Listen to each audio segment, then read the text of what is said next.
Hey, what's going on, YouTube? It's your boy. I'm back with another video.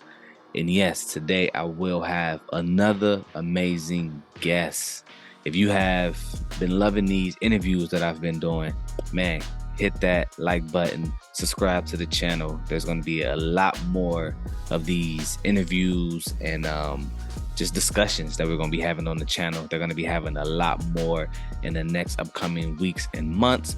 So if you guys have been enjoying these discussions that we've been having, man, subscribe to the channel, share it. All your support is much appreciated. Yes, I do have a Wakanda Forever hoodie on. Shout outs to Marvel. I can't wait for the movie to come out. I'm gonna go take the family. We're gonna go see it. Once you guys watch it, would you guys drop a comment on whether you like this one compared to the first one, which one you thought was better? Give all the critiques on it. Let's talk about it in the comments. But without further ado, I'm gonna welcome in a friend, a co-worker, a brother in Christ, somebody who I am just a fond of. Like, I have a great deal of respect for this brother that's gonna be joining us. Welcome to the channel, Raymond. Hey, what's going on, Ray? How are you, man? Man, I'm blessed. Optimistic. I'm actually going to be, this is getting into the weeds a little bit. I'm going to be traveling soon. I'm good, like, just in general. Tired because I'm doing school, work, internship. But this actually, I feel good doing this. This is restful, so I'm happy to be on. Appreciate you, man. Appreciate you taking the time, getting ready to go on a vacation. You could be doing so many other things, man. So I appreciate you making yourself available to do this, man. As we talked in the office and as we begin to know each other, I really learned to, I respect your perspective on these things. And I like to talk to people who know more about a topic than I do, because I want to know, like, how did they come to that conclusion or that perspective, life experiences. And so you being a movie guy and what's the other term that I would place you in? Movies, music, culture. I would say, if I was to describe you, I could say this is a Renaissance man.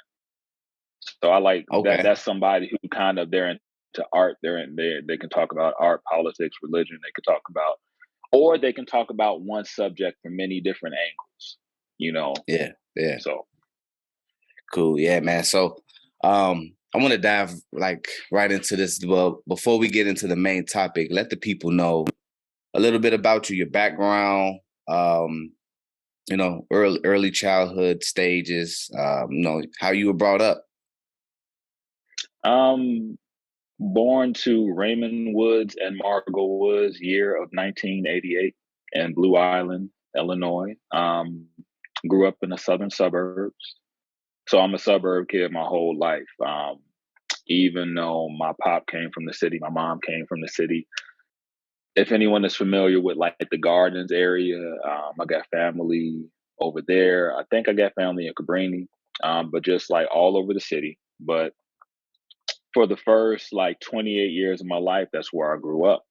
And honestly, part of my upbringing that I'm really proud of is just how my parents, just the environment they created.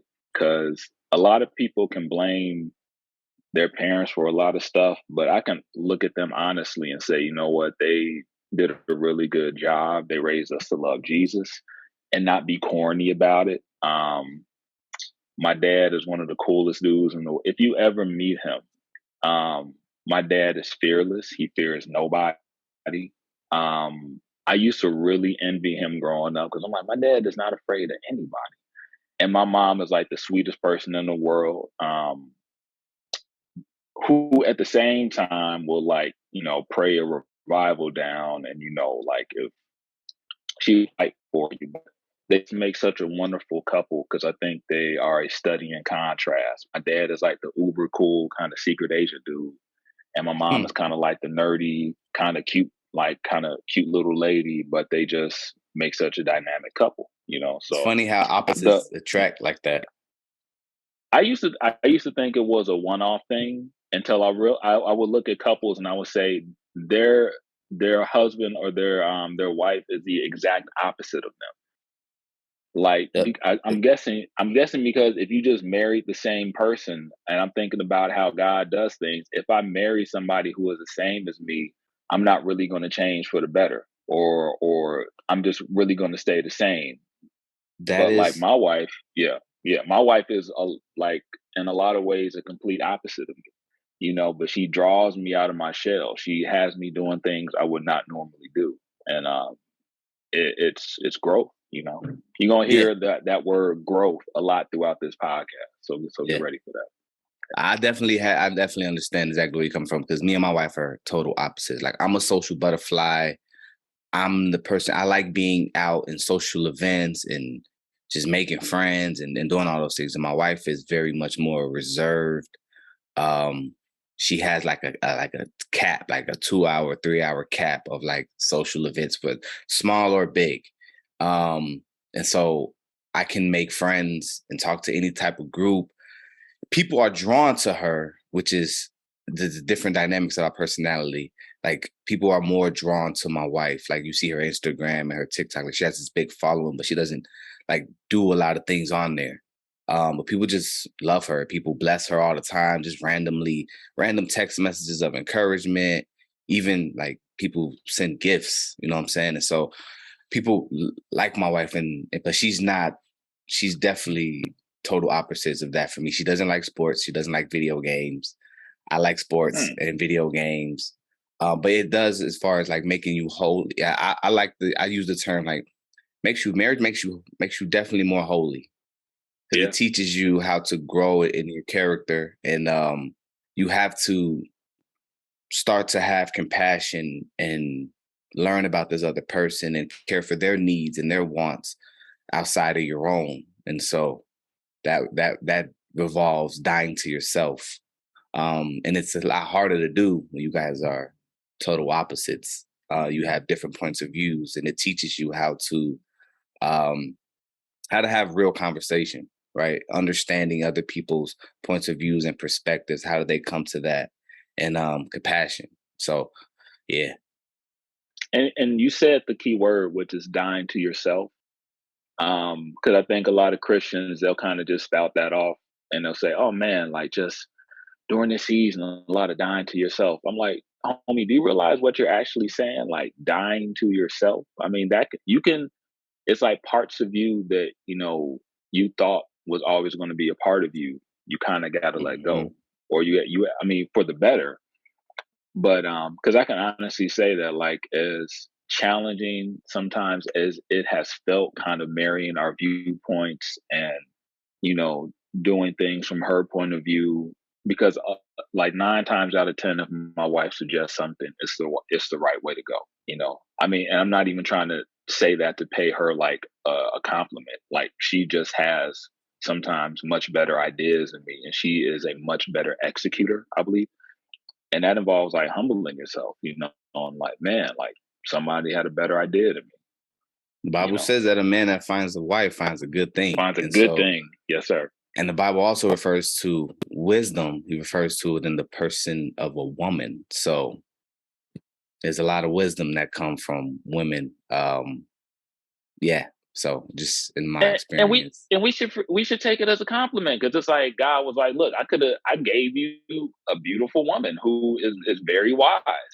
Hmm That should make you feel like super humble, like, man, God must really love me.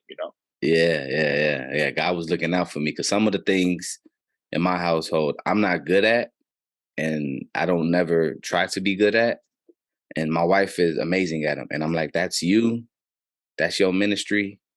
I'm happy Hmm. that God blessed you with those abilities because I don't have those, and I don't desire those abilities at this point in time of my life. So I'm gonna let you take the, I'm gonna let you handle that.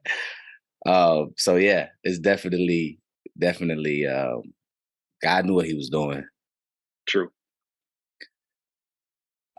So we grew up 2 parent household. Grew up in the west suburbs of Chicago. Where'd you I, go to w- school? Actually, more the southern suburbs. Like So I southern usually suburbs. yeah. So I'm at a place called Matson or Madison. I heard it said both ways. Went to high school at Richton Park, Illinois. At a high school called Rich South. Um, Okay. and you know, not gonna lie, high school and grade school kind of sucked.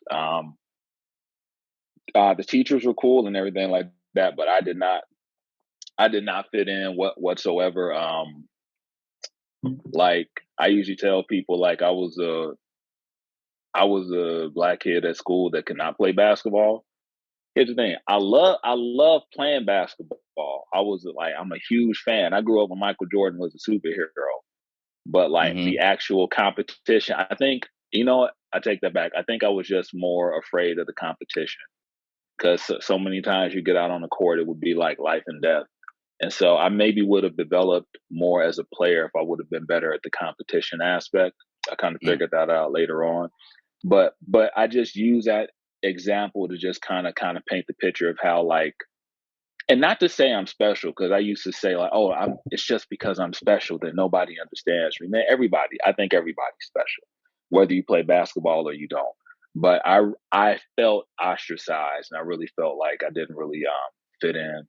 I loved I loved reading. I loved storytelling. I excelled in writing and doing stuff like that in high school. So math and science wasn't so much my strong suit. That's my wife. But writing, coming up with stories, English, literature, reading, all that stuff, I loved. So So you would have been a dope poet or rapper.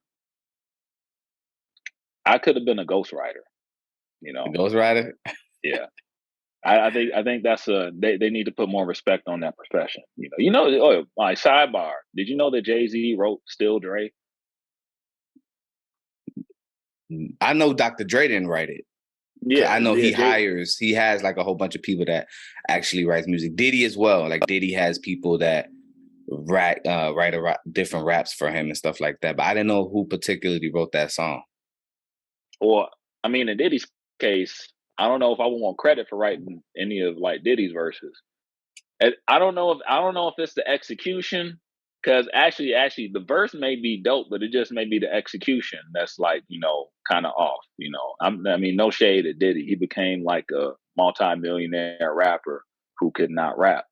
You know, I think he's more just like of a professional hype man. That's how I would categorize Diddy is not a rapper. He's just a over glorified hype man. The yeah. dancing and the ad libbing in the background. Yeah, I think he. He I and think I he was is gonna a say great producer. You know, he can definitely put music like structure a song.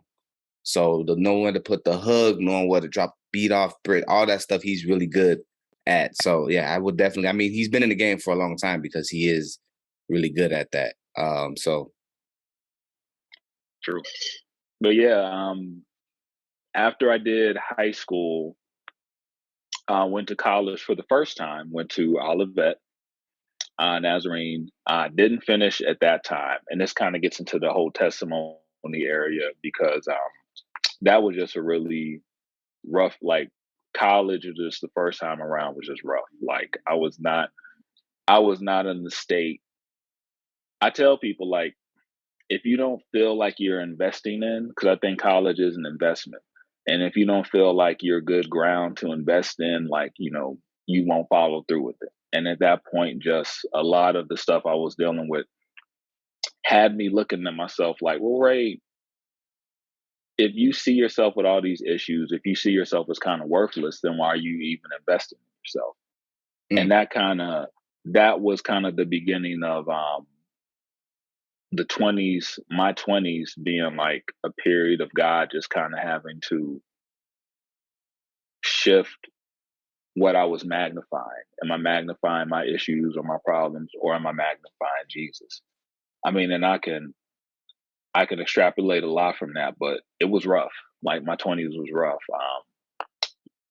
But eventually, I mean, I'm back in school now. I went back to school at 29. Hopefully, we'll be finishing up next year, studying media. But yeah, it's been a journey. Okay.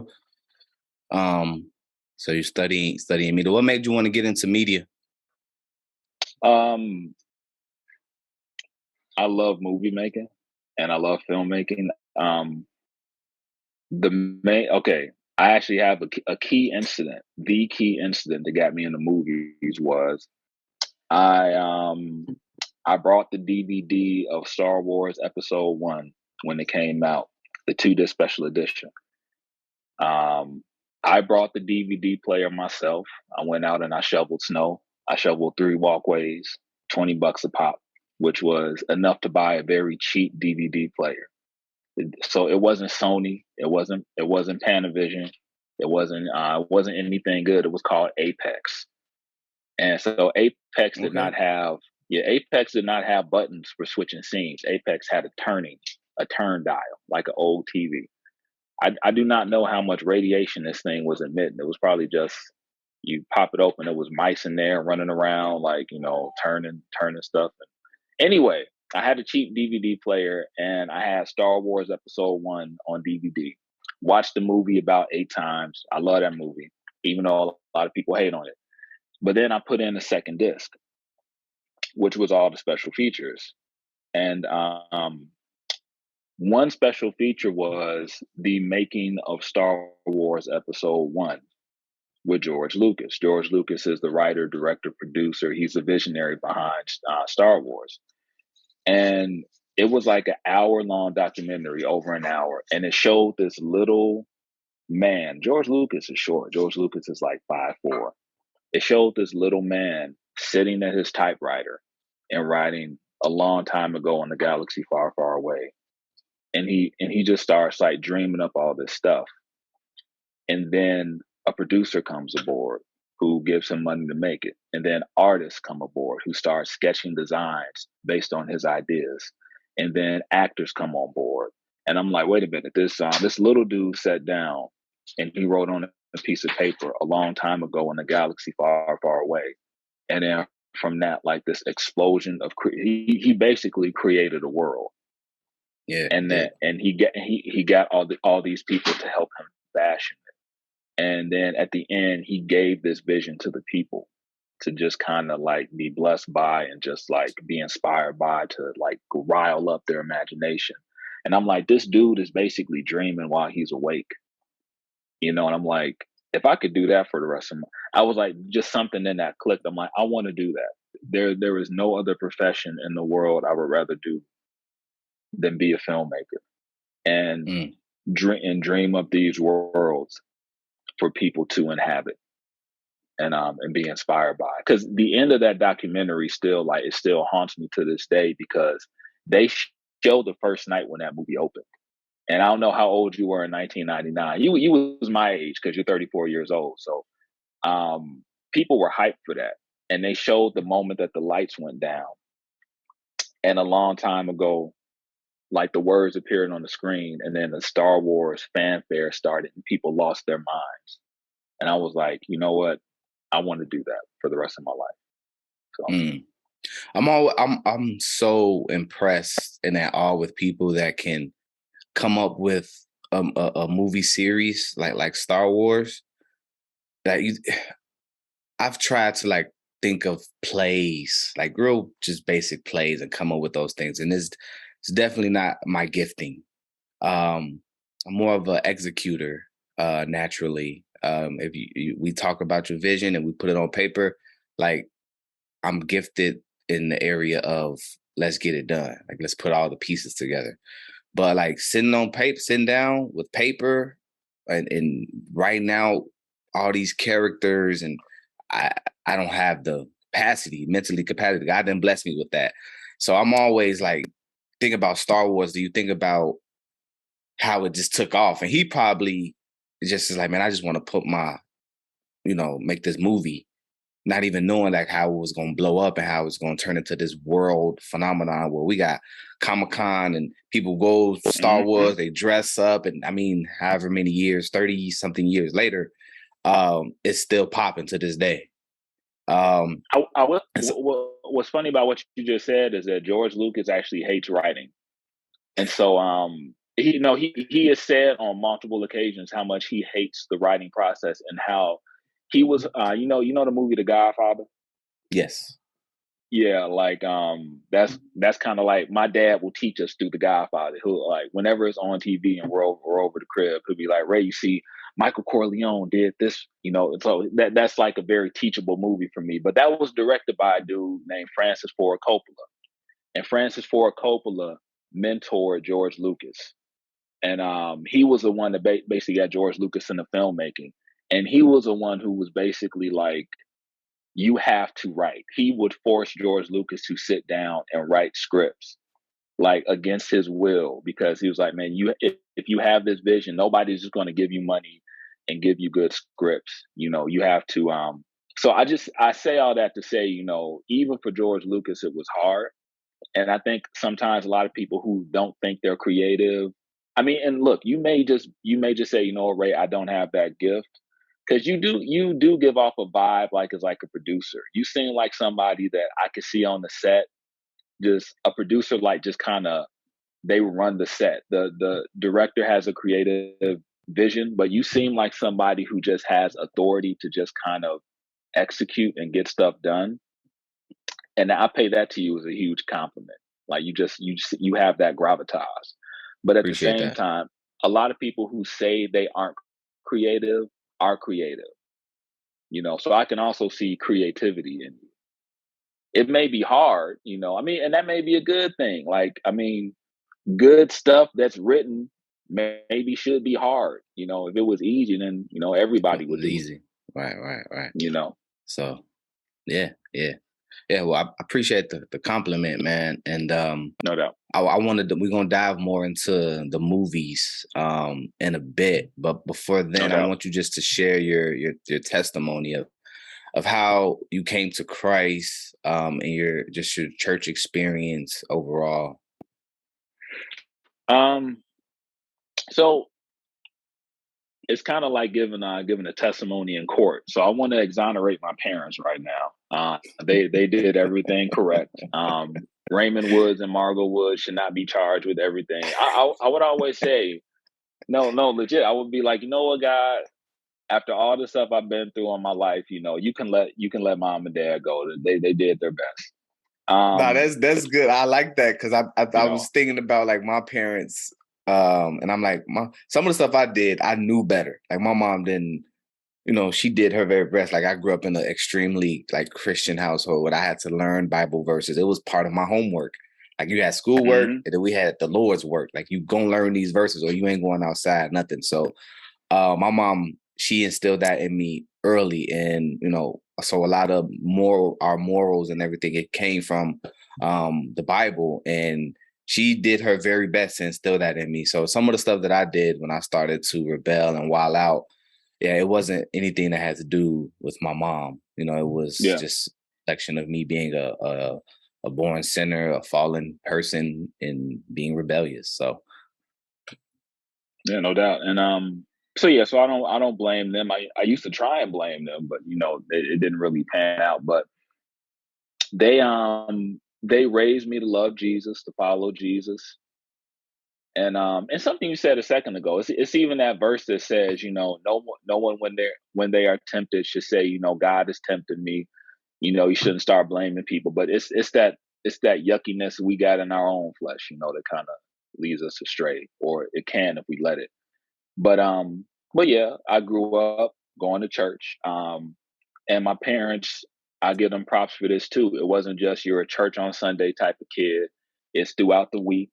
We will say our prayers. We will keep God in our minds all week. Um, my mom, had us saying the 91st Psalm over us before we went to school every day. Some of it looking back now was a little bit legalistic. Now, yeah, to my parents' credit, they were far too cool to ever be completely legalistic. So we couldn't be sitting up watching a bunch of whack stuff and listening to a bunch of whack music. My parents still listened to after we got out of church on Sunday, it was 102.7 the Dusty Station, Dusty's. What's was in the dark? V103.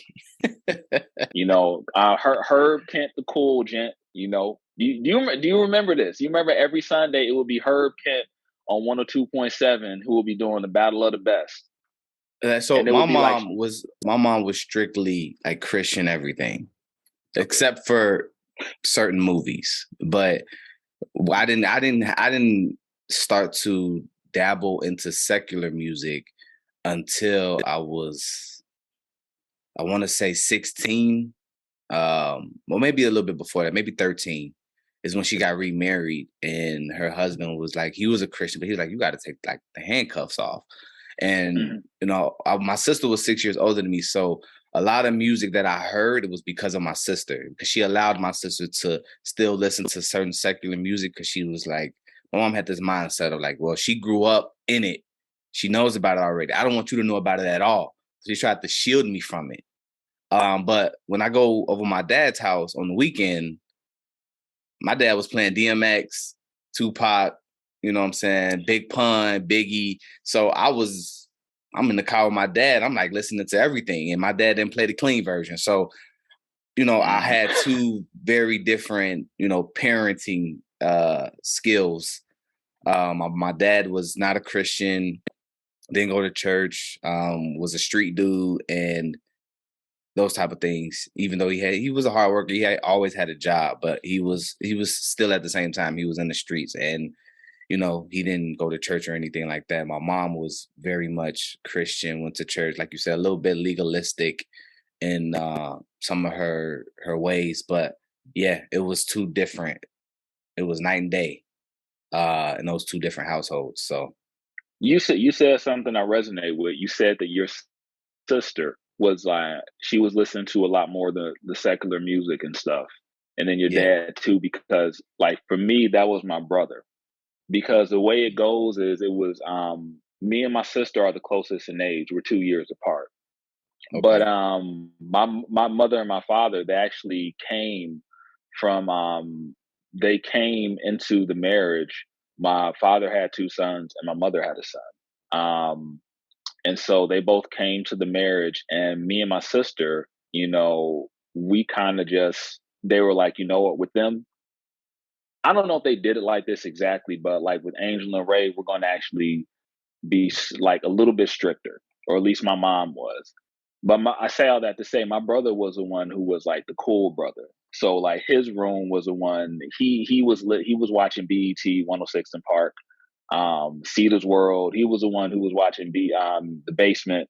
He had all the tapes, not the CDs. I remember my brother's name was Quincy. Quincy had like the huge thing of like tapes where it was like just everything Mob Deep, Dre, like just everybody. It was like, and my mom hated those tapes. Because like my sister used to record the videos on the box. I So remember, I, see, I I don't had to remember be the box. But here's the thing: was the box solve this for me? Was the box pay per view like was that a New York thing, No, or so were people? that was I believe the box was MTV's version of like hip hop videos. Or it was like Okay. it was an array of videos, but mainly like hip hop, R&B. So my sister used to record those on VHS, and so we had a whole bunch of those videos, and so I would see those videos and hear that music because my sister will record them.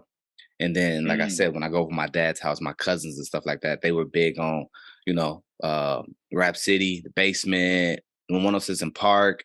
When I really started to like, when I was able to listen to music, 106 in Park was a big thing.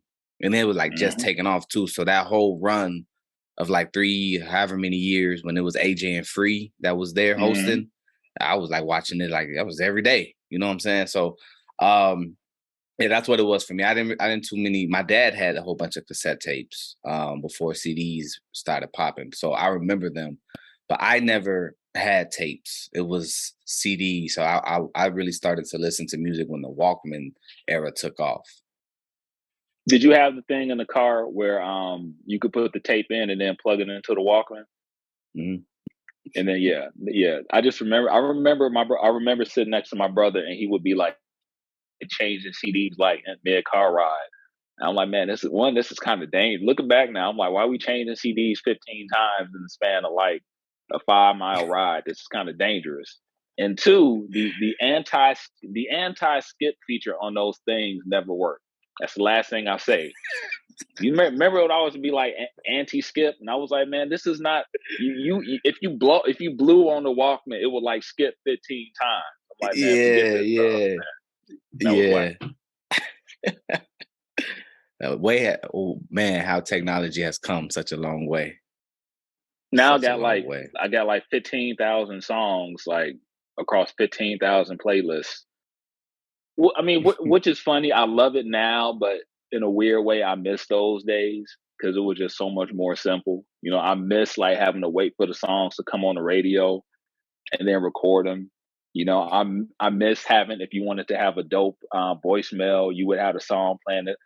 Quincy would do that. You have to meet Quincy one of these days. Quincy would legit record his voicemail with like just the perfect song curated, you know, in the background. Like, yo, this is Q. You miss me, you could hit me back later. And it would be like, you know, Jamiroquai playing in the background or something like that. But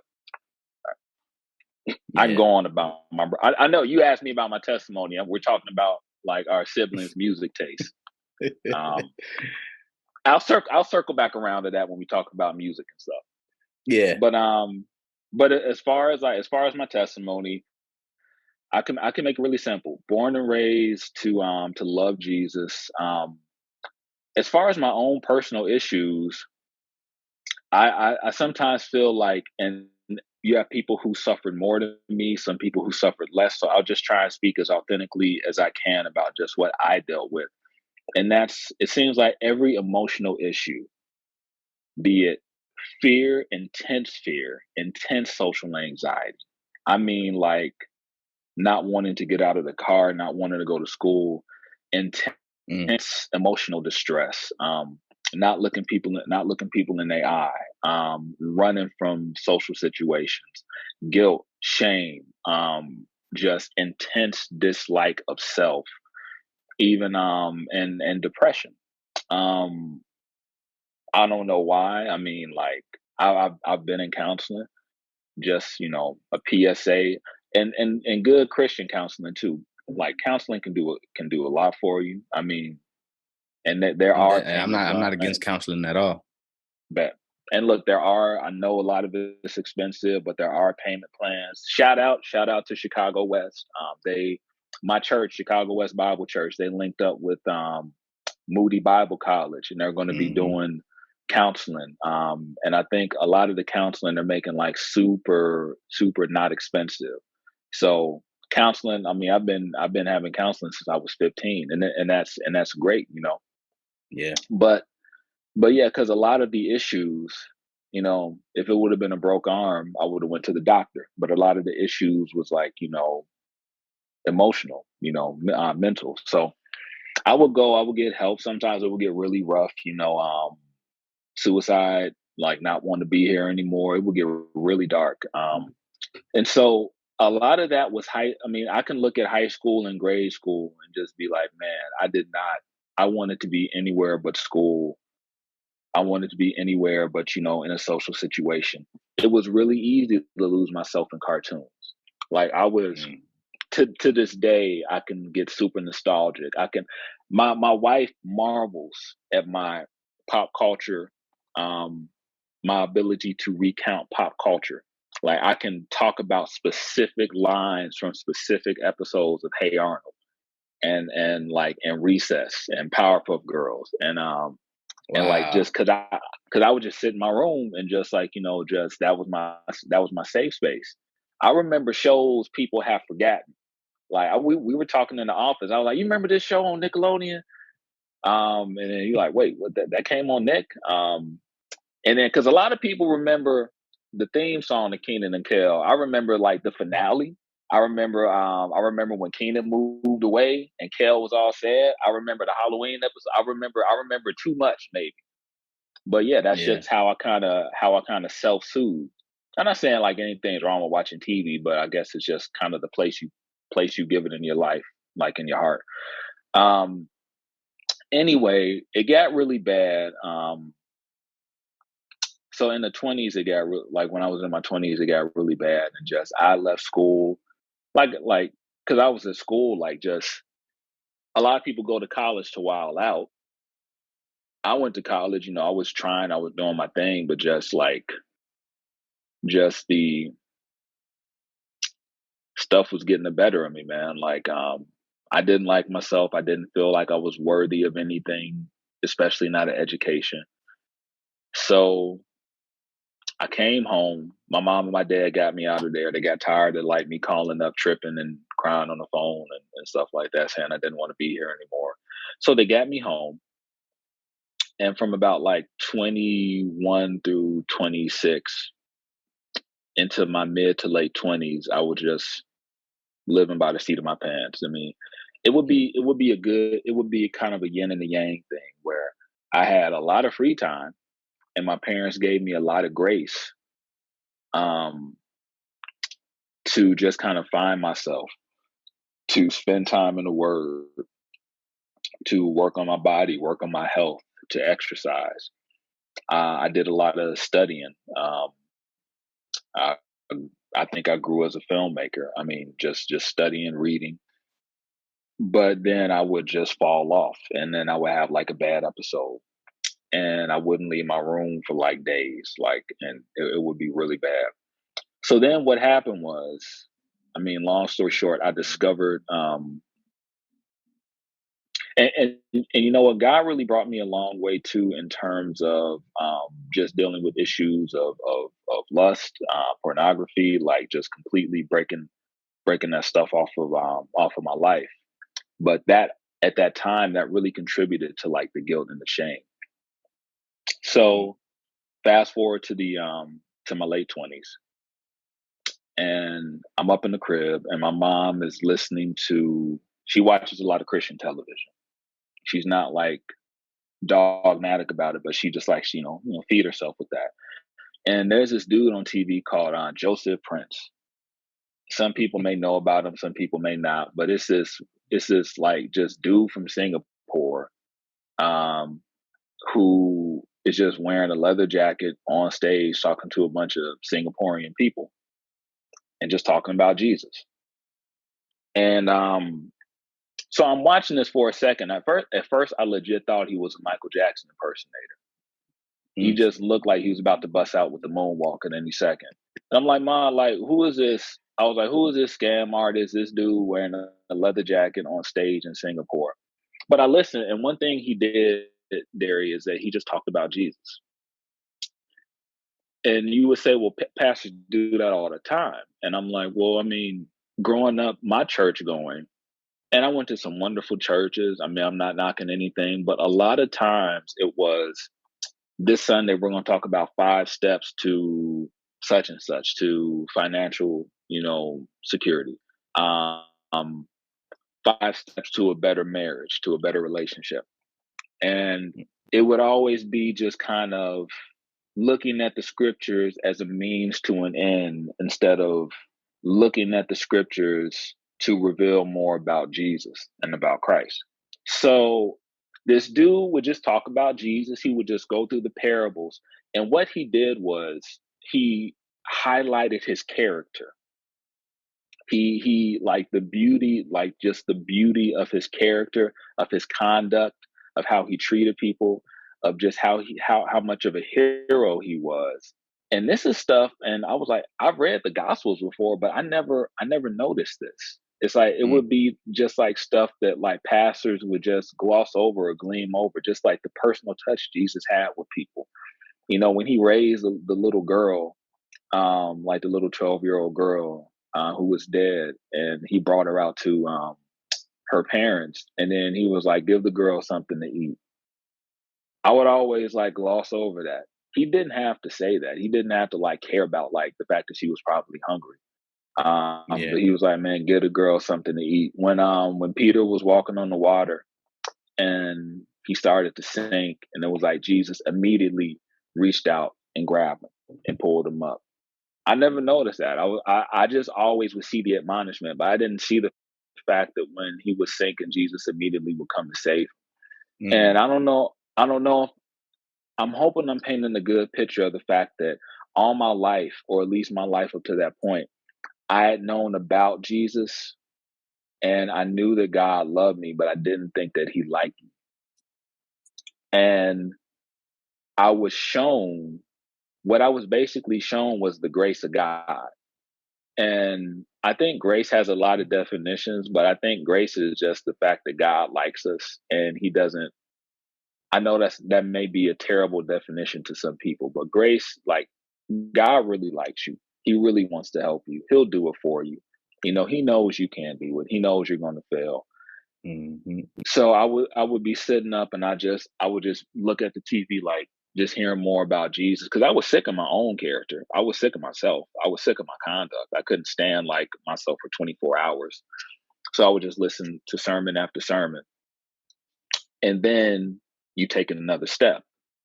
It was like, you know what? It's not just the fact that Jesus is just a great person. I'm telling you all these stories about him. It's the fact that through the cross, through the death, burial, and resurrection, God has made provision for you to be just like him. That mm, through Christ, now when God looks at you, he sees Jesus. He sees a perfect representation of his son. It doesn't matter if you did good this day or if you did bad this day. It doesn't matter if you got into an argument at the stoplight or you didn't. It does. Of course, we want to do good, but the basis now for how we are either approved, the basis for how we stand before God is no longer based on how we act. It's based on what Jesus did. So mm, we don't have to be afraid if we have a bad day. We don't have to be afraid if we don't say everything right. And my life was really bound up in fear at that point. It says in the Bible, and I lean on this a lot, that Jesus is our high priest. It says in the word that he's high priest after like the order of Melchizedek, and he's a high priest that lives forever. And from my readings, I know that the high priest back in the day was like the representation for the people. That when the high priest was in the temple serving, if your high priest was good, then you got the blessing. If the high priest was bad, then the people got the cursing. It didn't matter what the people was doing. The mhm, people in the crowd, you can have some that were good, some that were bad. But if the high priest was good, then you could have a good year. You would have good crops. Your family would flourish. So our high priest, Jesus, is immaculate. He's perfect. He's wonderful. And yep, so I would start to shift my focus when I would have a really bad day, when I would look at something bad, when I would just be feeling like crap. I would say, wait a minute. So right now, even in the midst of this, God is looking at me, and because of Jesus, he sees me as perfect. And that kind of began the healing process. mm, Because I think it says in the scripture in Romans 8, to be spiritually minded is life and peace. Um, Romans 7 and 8, and I'm literally reading through it right now. I don't intend to teach a sermon, and and I'm thankful that God is good through my weakness, because I don't know how good of a communicator I am. All I know is Paul in Romans 7 was like, man, I'm really screwed up. Who can rescue me from this stuff? And then he said, you know what? Thankfully, through Christ Jesus, we can be rescued. Therefore, there is now no condemnation for those who are in Christ Jesus. For the law of the Spirit of life in Christ Jesus has set us free from the law of sin and death. And so I just started to just retrain my mind and renew my mind and identify completely with Jesus. If I felt stupid, no, I have the mind of Christ. If I felt terrified of people, of looking people in their eye, the feeling would still try and rise up, but I would say, no, God has not given me a spirit of fear, mhm, but of power and love and a sound mind. If I felt poor, no, my God shall supply all of my needs according to his riches and glory in Christ Jesus. So it's like the renewing of my mind had to take place before I could even begin to have any semblance of a life worth living. It's still an ongoing process, but I'm much better today than I was 5 years ago. Amen. So, yeah. Dope. Dope. What kind of church did you go to? Like, what denomination church did you grow up in? Like 90s kind of evangelical. It was looking back, it was such a unique hodgepodge because we had the people in the robes. It started out in the early 90s where they would be on stage in the robes singing. And it was Midwest Christian Center in Tinley Park. And our pastor, I mean, the church vibe was just very kind of 90s evangelical. We don't celebrate Halloween. We don't read the Harry Potter books. We don't listen. Legit, when we go to Dominex, which does not exist anymore, when we go to Dominex, do not be found in the liquor aisle. Like how, like just I would legit hear messages like, can you imagine how much that would hurt your witness if you're out and then you're found in the liquor aisle. I'm like, Yeah. dang. And so like I used to like, I literally, when we would be in Dominex or we'd be in Jules, I used to look at the liquor aisle like we must stay far away from there. Like we could not even step foot.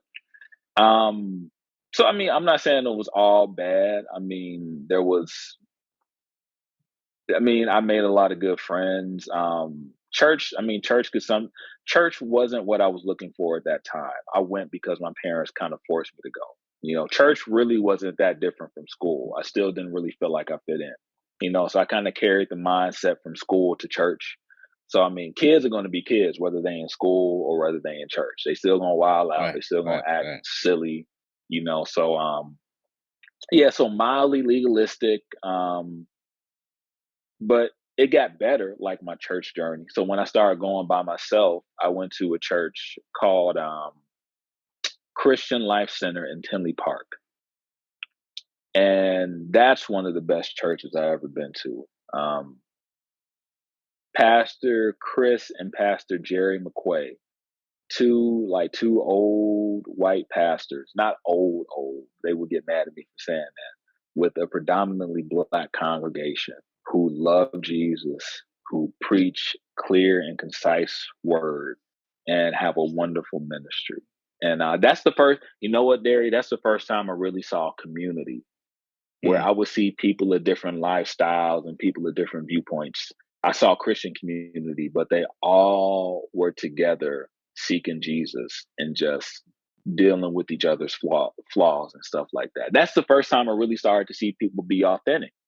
That's the Mm. difference between my church going as a shorty and my church going as a young adult. Was I finally started to see people kind of, I can go to church. My pastor will come to church Sunday with the Bears jersey on, or we go to Bible study. And he'd be sitting down wearing his Chuck Taylors, which is a crazy difference. Because my old pastor, I would be like, if I ever see him outside of a suit, like something is wrong. Yeah. That suit is like the suit of armor. Like The if, suit if with the I don't know if lemon you had, pepper steppers. he did have nice. I'm not gonna hate on the shoes. The shoes were nice No, though. The I like Gators, like I just like the I call it the OG swag with the Stacey Adams suits. I call them Steve dear Harvey Lord. suits now. It's like Stacey Adams is like retired and now it's like Steve Harvey. So I call them like the Steve Harvey suits now. But I personally love a good suit. Like I need to give you True. some more suits actually. So yeah, I don't mind dressing up, but I don't wear suits to church. I mean, I don't even own a suit. Like I just bought that wasn't even my blazer. Got it from a friend at the gala. So I don't even I'm own about to a say suit. I saw you in a suit at the gala. I I'm got like, some, it didn't, I got some slacks. I got like a couple pairs of slacks, but I don't have a suit. Like I need to give me a couple suits. I actually that's on the list to buy. But yeah. And my dad got like 100 suits. I'm only slightly exaggerating. He likes to dress, and he's old school like that.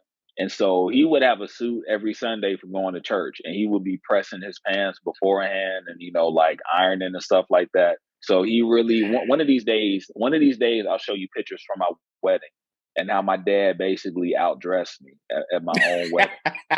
And like when he walked in, when they did the parents walking in, and just people were like, no, just turn it. He even had the hat. He Oh, he had had the like hat. just like he had the skimmer. He looked like he was like about to go commit the St. Valentine's Day massacre Did he after have the the wedding.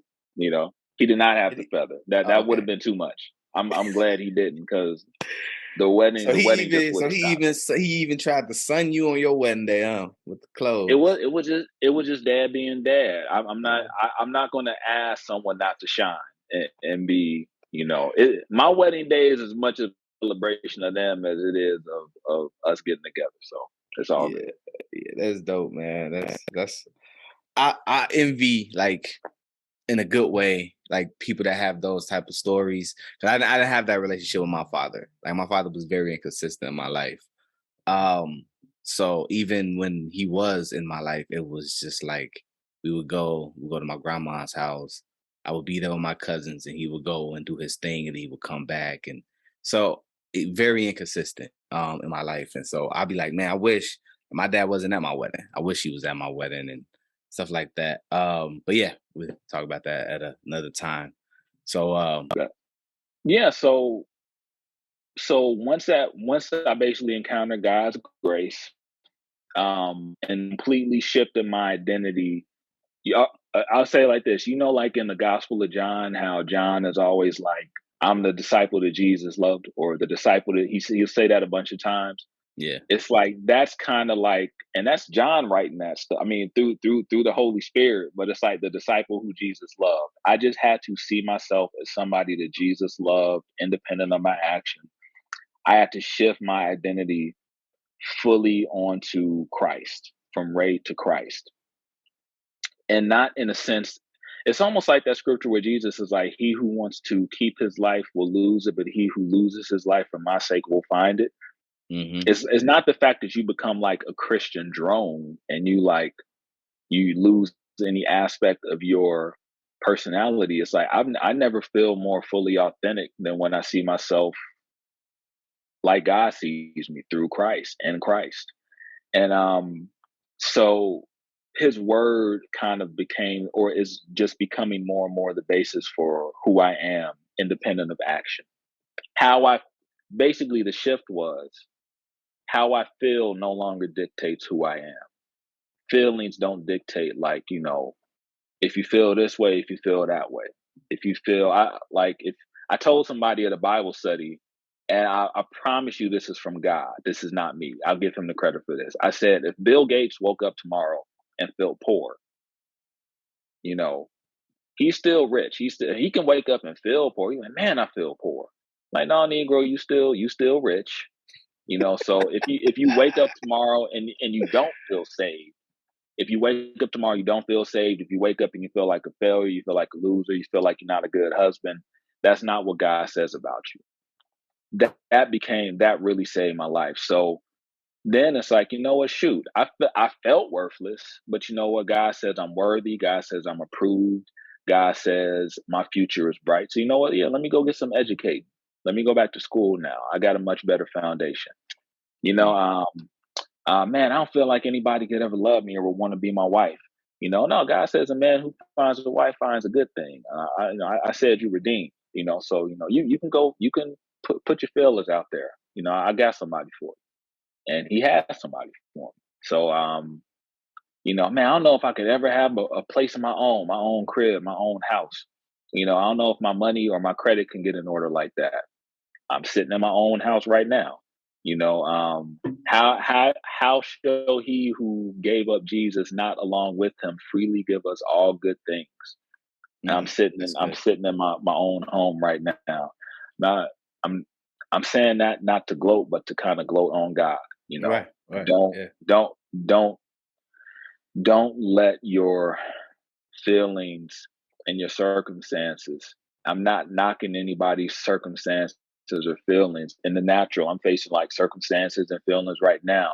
But I promise you that, I mean, that's why Paul was like, I don't pretend like I have everything figured out, but one thing I do, and that is forgetting what is behind and straining towards what is ahead. You got to strain. I like literally, like you almost got to like pick your eyeballs up and like shift them to the cross and shift them to Jesus and say, Amen. I'm feeling contrary to everything right now, but this is my identity.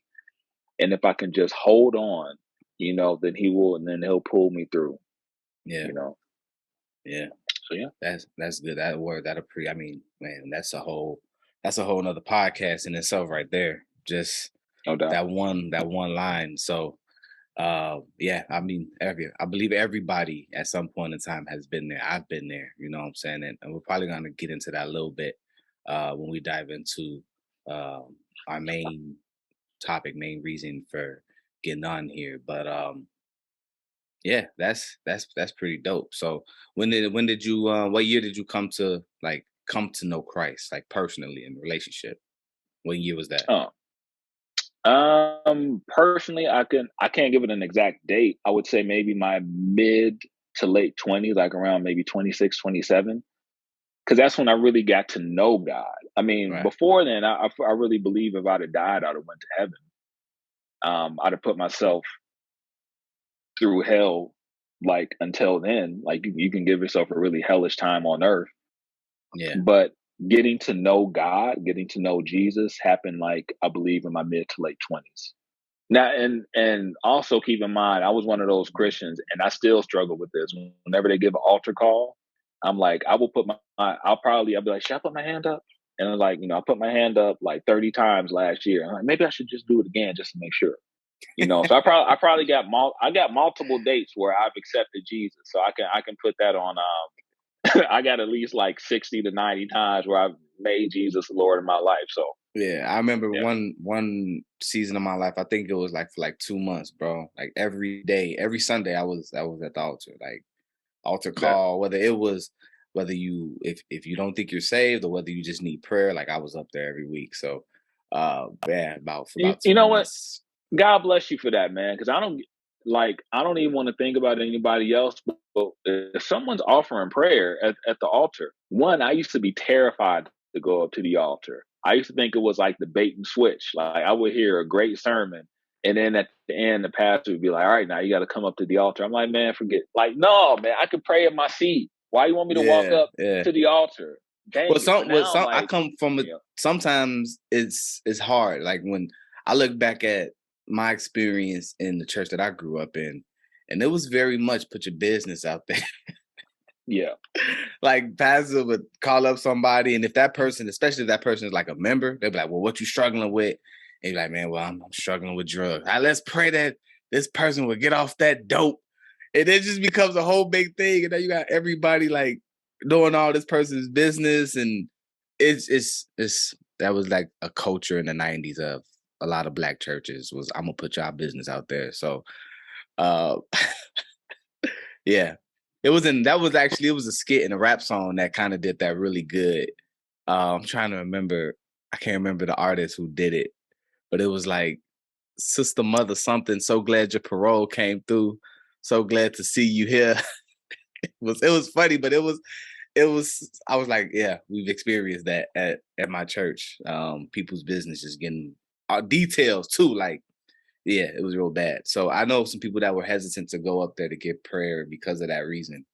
Um, so Did you notice after a while pastors had to be like, look, we ain't going to embarrass you if you come up? Because I think they noticed people started getting like wary of like, look, we ain't going to like make you do anything. We just want you to come up, or we want you to yeah, stand up in your seat. You know, yeah, yeah, yeah. yeah. They definitely had to start giving out details because yeah, I think the '80s and the '90s, there was definitely a certain like dynamic in the field of church where it was very like you got to tell all your business. And you can't just go up there and be like, "Hey, man, I'm struggling with this." They like all details. Everything gets exposed, and it's a whole thing. And so I think yeah, they started to realize that like, man, like well, let's not make people feel shamed or let's not condemn them in that way. Let's just pray for them, love on them, and pray with them and build them up. So Yeah. yeah, yeah, And even and look, I want to speak out of pocket, but it's like even Jesus, like I remember after he was denied, it was Peter who denied him 3 times, right? And it yep, says in scripture that, Jesus, I remember a pastor brought up, I think it was even Prince, he was like, that conversation, the restoration conversation they had, was kind of hidden from us. Like where he kind of like restored Peter and he taught like had a conversation. I mean, like there's like their conversation, do you love me, Peter? Like he yeah, asked him 3 times, but like just the conversation beforehand, so I mean, Jesus wasn't about, I mean, there's a time for testimony. I do believe we are supposed to give our testimony and we do confess our faults to one another. But I don't think like people should be exploited when they're struggling with something. yeah, yeah. No, definitely shouldn't. Yeah, I think you should, take, especially when it's confessed. So there's a situation like at our church with a young man, and he had shared some stuff with me and with our pastor, and like we kept that close to the chest. Like we didn't go tell anybody else. He came to us in private, and so just like they do when like counseling, right? They like, well, this is a what's the word I'm looking for? Whether they can't tell your business. Confidentiality. Confidentiality. So there should be some of that in the church, right? Where a brother comes or sister comes and they're struggling with something and they want prayer and they want to be discipled and like helped out of that situation. We don't have to expose that to everybody. Even when we're dealing with disciplinary issues, like Matthew 18 says, you go, you see your brother sinning, you go, you correct them. And if he rejects that correction, then you bring it to some elders, right? And then if he rejects that, then you bring it to the whole church. So I think a lot of times in the 80s and in the 90s, they were like, man, forget the first 2 steps. We're just going to tell the church everything. And, you make that person feel shame. So, yeah, we should have some of that grace. Like, man, this person struggling, they're feeling a certain type of way. Obviously they're coming to you because they trust you. Um, and they want to be helped. We don't need to expose that to everybody. We should just take them under our wing and come alongside of them and help them and guide them through whatever it is that they're struggling with. True. I Because remember everybody ain't it ain't healthy for everybody, because everybody ain't got good intentions. no. I like how Jesus when they tried to expose a lady who was like, I was gonna say hoeing around, but no, I remember the woman called it. No, I was legit gonna say, how should I put this? The woman caught in adultery, and they just wanted to expose her. They wanted to trip Jesus up and expose her too, but then he ended up exposing them. It was like, y'all really, you trying to put this woman's business out on the street? What about the business y'all doing?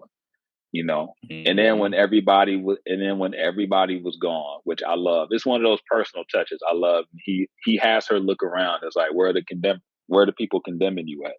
And then he has her look around first and realize they're all gone.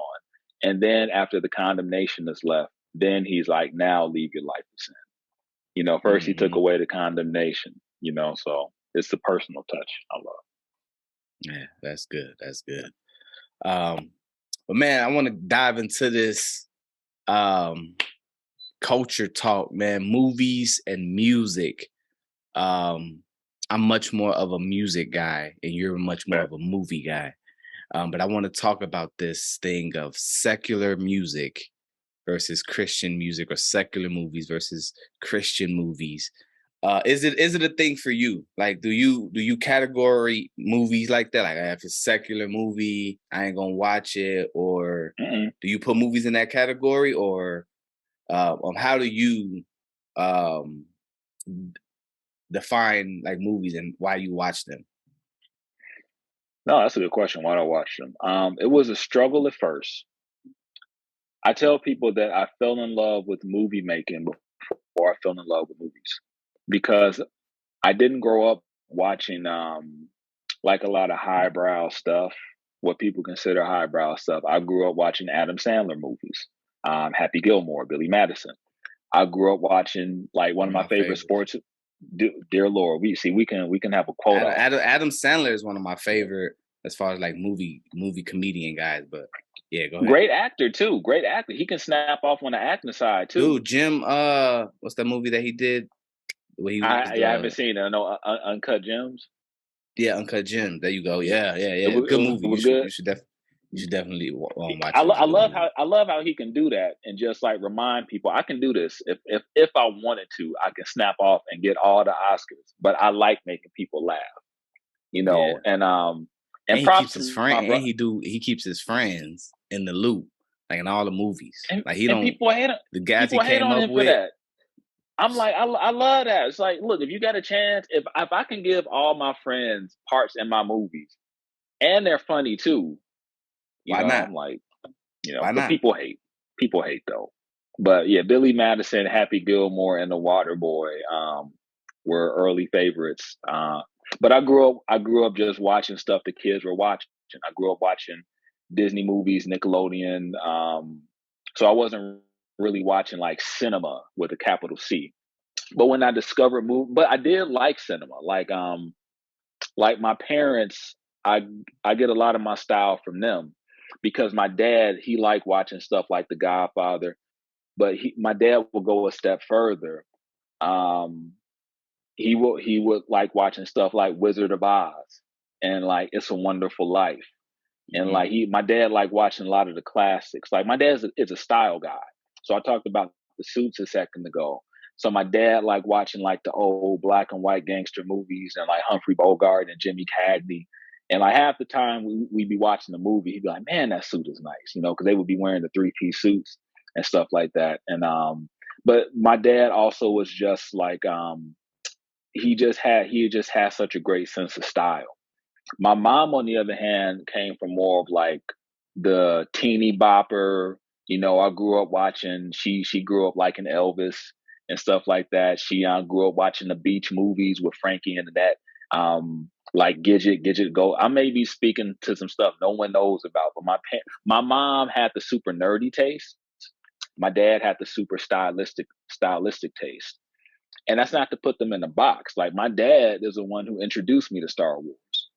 My dad, look, see, we could have a whole separate podcast about movies because I can attack it from the nostalgic angle, my friend. Because I grew up watching, besides just the stuff all my friends were watching, my dad exposed me to kung fu. I Hmm. have there's a spot in my dad had the Jackie Chan movies. I don't know if y'all remember back in the day there was something called VHS, and and you could fit about 3 movies on one VHS tape that if you went to Blockbuster, you could record you could record like 3 movies onto one tape if you did like super extended long play. Dude, on Hmm. one tape I would have like Jackie Chan movies. Um I would have like my dad is the first one to show me Bruce Lee. We would sit down and we would watch Bruce Lee Enter the Dragon and we watch the fight scenes. Him, me, and my sister. We would watch Jet Li movies. I mean, like, and props to him because we be watching some violent stuff. It wouldn't be like we wasn't watching teenagers getting like cut up and stabbed and stuff like that. But if at the end of the fight somebody gets like stabbed like through the neck, and you see a bunch of blood coming out, my dad would always soften the blow. He'd be like, "Ooh," he just like make a funny sound effect as like Kool-Aid is pouring out this dude's neck. But I'm so grateful for that growing up because that contributed when you start to come into your own and recognize your style, you realize how much it's influenced you. And I'm glad that I was shown a lot of stuff like that. My other Christian peers. I'm not saying my upbringing was better or worse, but I'm just glad that it was so eclectic. I was shown the kung fu flicks. I was shown like black and white movies and stuff like that. My mom likes watching old science fiction movies where they got bad special effects and stuff like that. But the story, look, one of my key influences as a creator is a TV series that they made into a film called The Twilight Zone. Okay. Yeah. Before Black Mirror, before all that stuff, there was a It was show the called The Twilight Twilight Zone. Zone that this Hmm. man was writing in 30 minutes. He would blow your mind. in 19, this wasn't this his name was Rod Sterling. He looked like a FBI agent. This weird dude who just, remember, this is like the late 1950s, 1960s. Race relations was about to pop off, stuff about religion and stuff, all this stuff. And this dude was miles ahead in terms of how people thought about race, just how people thought about religion, how people thought about politics, Yeah. persecution, and stuff like that. But he was able to do it in a way that was entertaining, using science fiction, using allegory, just using like fables and stuff like that, just to make compelling television. And when people ask me what I want to do as a creator, I say I want to do something like that. I want to take these grand ideas. Well, first I want to just, as a creator who is a Christian, I want to be excellent in that regard, because there are a lot of things that Christians are afraid to touch and afraid to touch on. Jesus wasn't Yeah. afraid to touch on anything. Jesus was not afraid to go. He wasn't exploitative. He wasn't explicit, but he was real. He'd be real with you, because we'll talk about that when we come to Christian movies. But that's what I want to do, is use allegory and use storytelling to bring across grander points. And also, yeah, I believe in entertaining you. I want to entertain people, but I could believe that there could be a balance. Okay. So growing up, I was exposed to a bunch of different things, be it kung fu, be it musical, be it children's entertainment. But when I discovered movie making, I said to myself, I remember, like, I got to get serious about this. So I grew up being taken to libraries a lot, because my mom was like, I'm at home with these kids. Let me take them to a place where they got like free programs for them. So I don't know if you know this, or if our viewer, you got kids. I like, at the library they got the foreign film section, and they got the boring film section, as some people would say. But this is the section where they got like the old black and white movies, and the world cinema section, and Yeah. they got the very prestigious film. So I legit just started going to the library and renting like really prestigious movies, and movies that are like kind of more indie and avant-garde and obscure, and just saying, let me like start training myself Mm. as a filmmaker. Because a lot of great filmmakers will say, listen, film school is dope. Honestly, if you want to go to film school, rent every film that Alfred Hitchcock has made and just watch 'em. You'll learn more watching Alfred Hitchcock movies than you will like in 4 years of film school. Mm. And there are pros and cons to that, but one thing you have to have if you're a filmmaker or a visual artist is the eye. You have to have a good eye. Like Yeah. like just to tell stories and to like be able to bring across narrative. I can grow. I have so much more to learn technically as a filmmaker.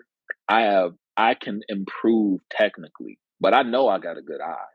I know, like, What at the let me core of ask you my, a yeah, question. What do you think one of the biggest things of movies of today lack as far as film goes? Is it like dear from Lord. telling the story, or is it like character development? I'll share with you mine after you I want tell I me want to I want yours. I want to jump off of yours. I want to, because that we know, actually, because I can go on for like an hour on that. But yeah, why don't you start? Why don't you start? Then I'll come in. Well, for me, so I didn't grow up like watching movies and paying that much attention to detail as you.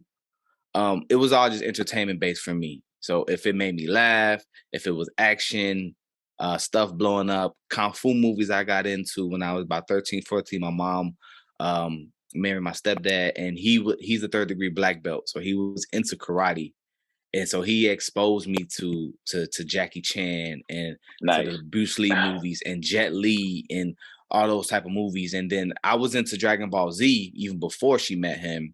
So I was already like plugged into anime, and I love Dragon Ball Z. Favorite character is Gohan, and so I loved it. He was at that time, me and him related because I held in a lot of anger, and then once it came out, it was walls were being destroyed and tables and stuff was being flipped over and all that.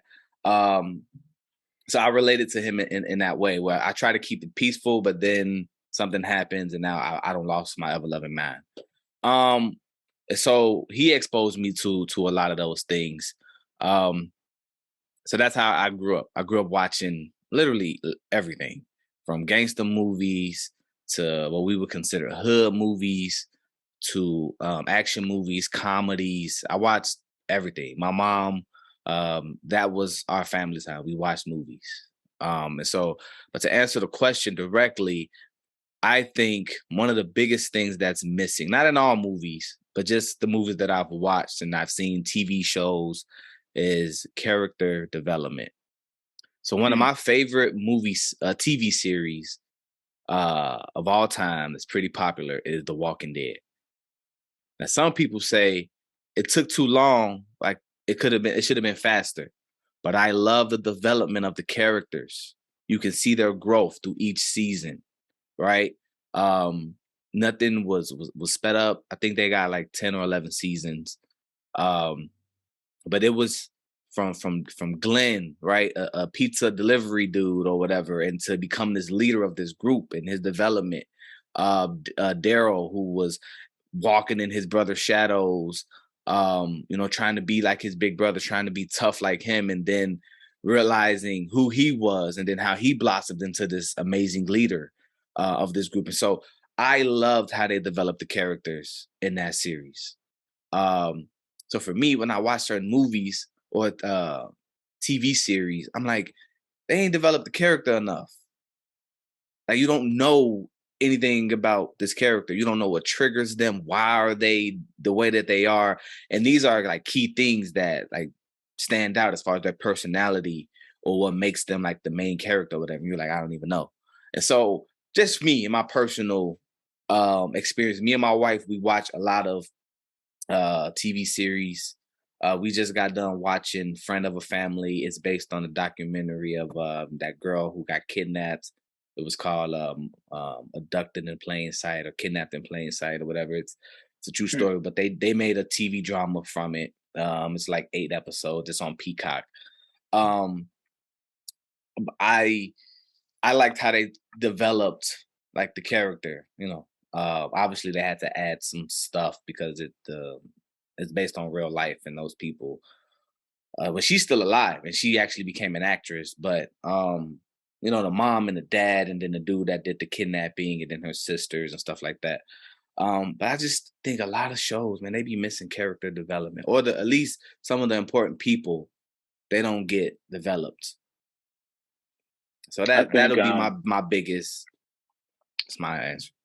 it kind of dovetails with what I would say is that spectacle.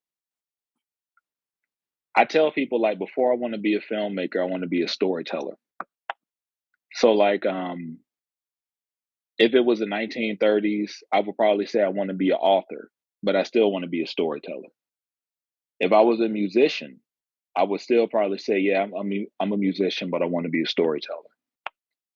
I believe that the ability to tell stories, a good to tell a story in a clean, and I'm clean, I don't mean necessarily morally. Actually, I don't mean morally. I believe morality is good, but a clean, economically told story, I believe is more impactful than any special effect, than any just like multi-million dollar budgeted like film. I believe if you have a good story and a good idea, I've seen like films they spent hundreds of millions of dollars on that's been forgettable. I'll be real with you, like the new Avatar movie is coming out soon. I saw Avatar 1 at the show. Me and my sister went. We went opening night. And I'm a huge James Cameron fan. James Cameron he did Terminator 1 and 2, which are excellent. He did Aliens, the sequel to Alien, which is amazing. Watch the director's Mhm. cut, by the way. The director's cut to My wife and my father-in-law, they're big Alien. They love the Alien movies. dear Lord, like just but Aliens with the S that James Cameron did is like just like brilliant. That's the one I love. He did The Abyss. He did True Lies. But when it came, and he did Titanic, of course, James Cameron's Titanic. But when it came to Avatar, it was like he spent all this money and the film looked gorgeous. We saw it in 3D, like the effects were popping off the screen, but like the story was forgettable. I was like, it wasn't it wasn't impactful. It was like all that money and if you would have had a much better story, I think it would have just like been that much more impactful. Back in the day, a lot of I'll take it back in the day to like the to old Hollywood. A lot of that was my training ground. Cause yeah, I would rent the stuff from the library and I would see a lot of what they're doing now. But I learned the most from what they're doing back then. Because back in the day, filmmakers back in old Hollywood, they would make like 2 to 3 films a year. Mm. Nowadays, you may spend like 5 years from development, from inception to development to writing to casting. You may spend 5 years bringing across the vision. But back in the day, Hollywood was set up in such a way.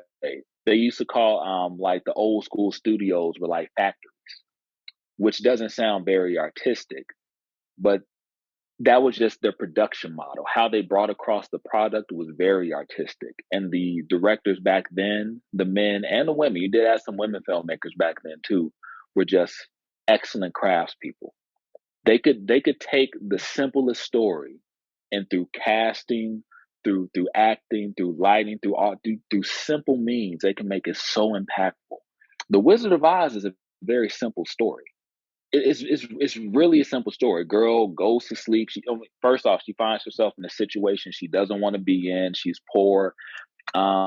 This woman is trying to take like the one bright spot in her life, which is her dog, and she goes to sleep and she dreams the story, and the story takes on entirely new dimensions where instead of the woman being evil in real life, now she's a witch who's trying to take her dog. And the three people who were her friends in real life, now they are a 10 man, a lion, and a strong. It's like it's a simple story that was just given different dimensions. I think now movies have everything now. They have the means to be as big and expensive and explosive as they can be, but they don't have the core. Back in the day, they had the core, which was the idea and the story. They didn't have the ability to do all the tricks, which we have the ability to do nowadays. I can get on Adobe Premiere, and I'm learning more techniques now since I've been hired at Grip. And I can make fancy, I can change the color, I can change the lighting, I can add explosions, I can add this, I can add that. But man, if you ain't got the core, which is the idea, which is the story, then you ain't got nothing. They were so good at developing story back in the day and just telling clean, concise, simple stories. That's why, like to this day, It's a Wonderful Life. Have you ever Um, seen it? I think, but it's been a while. You man, it will be coming on TV between now and January and December 26th. It will be coming on TV about like 100 times.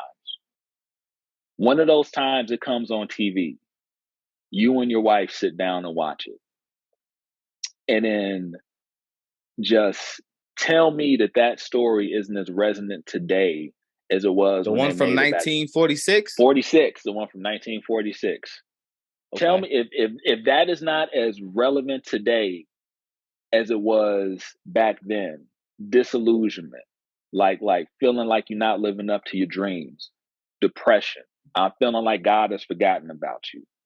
All that Mm. stuff is there in that movie. That's why they play it. It's a Christmas movie. It's a great movie, but it's one of the most real movies about just dealing with life like I've ever seen. Yeah. Um, that may, and I don't know if I brought that across, but man, I think if more people focused on the story instead of if more people focus on story instead of spectacle, Yeah. story will be spectacle anytime. It's sort of like the John Henry thing, like John Henry versus a machine. Just a dude and a hammer can beat a machine anytime. I mean, his heart exploded at the end, so that may not be the best example, but you get what I'm saying.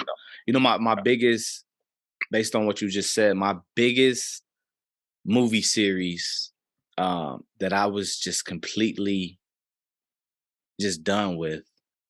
And it ruined because it was a childhood favorite of mine was Transformers.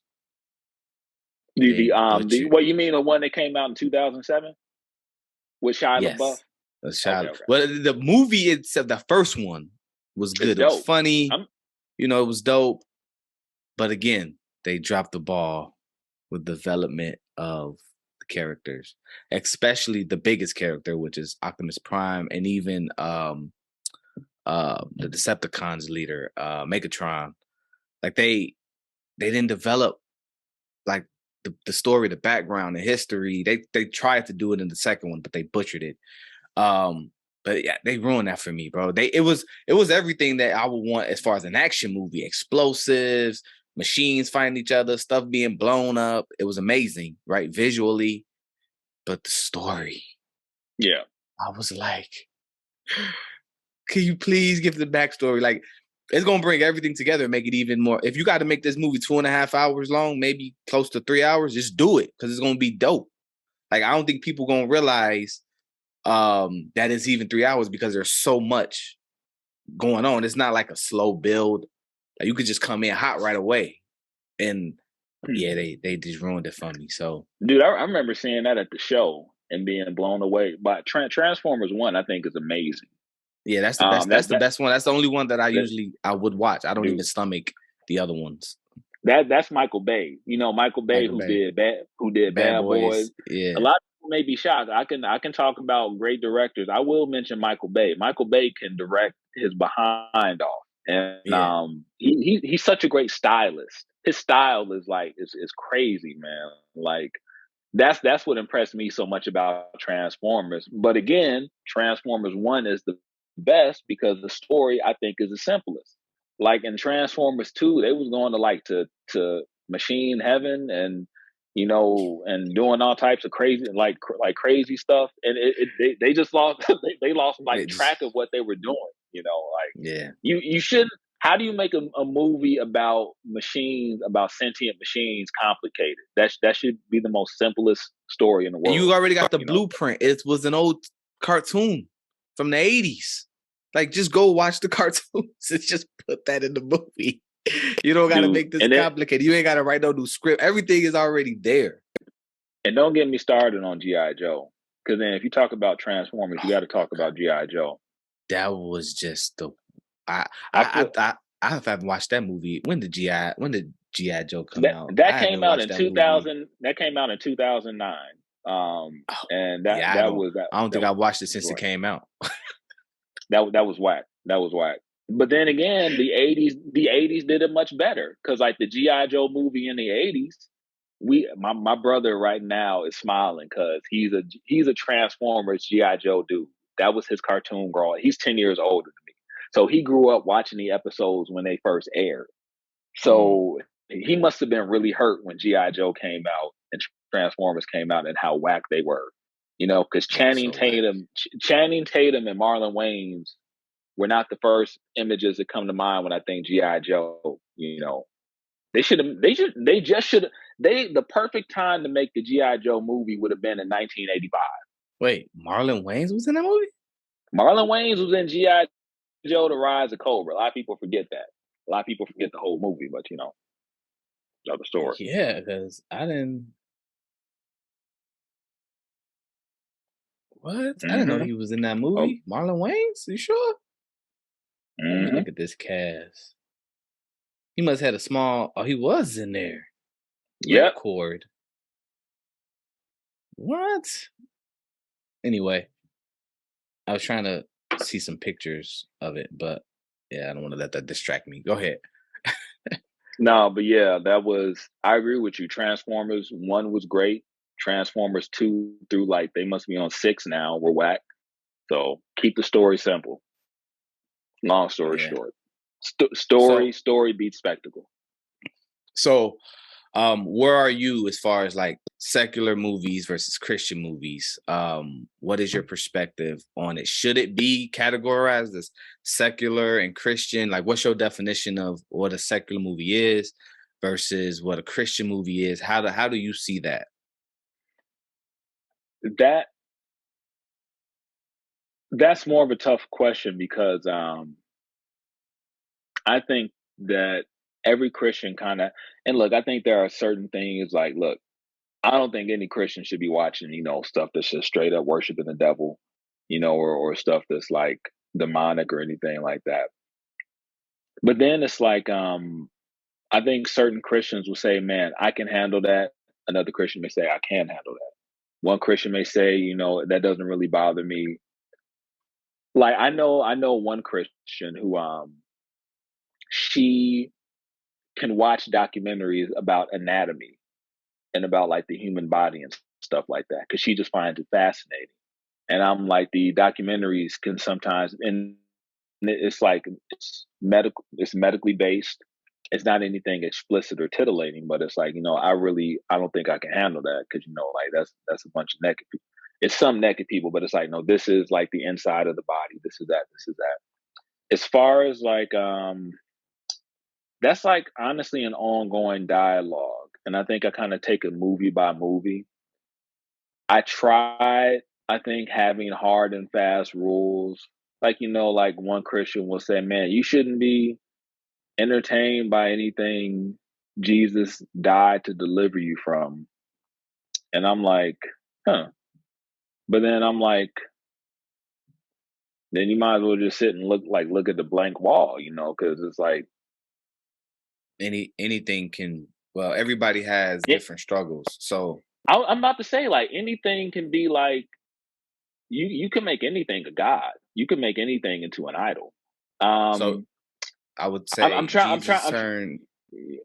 Jesus No, turned water no. into wine at a wedding. Yeah, And yeah. I always be like, Jesus kept the party going, right? Some people don't True, like when I true, say true. He that, but did. He I'm like, did. Jesus Like, kept the party going, right? He turned water into wine. His mom asked him to do it. He did it. And, but, he died for drunkenness, right? To deliver you from drunkenness, like the sin of drunkenness.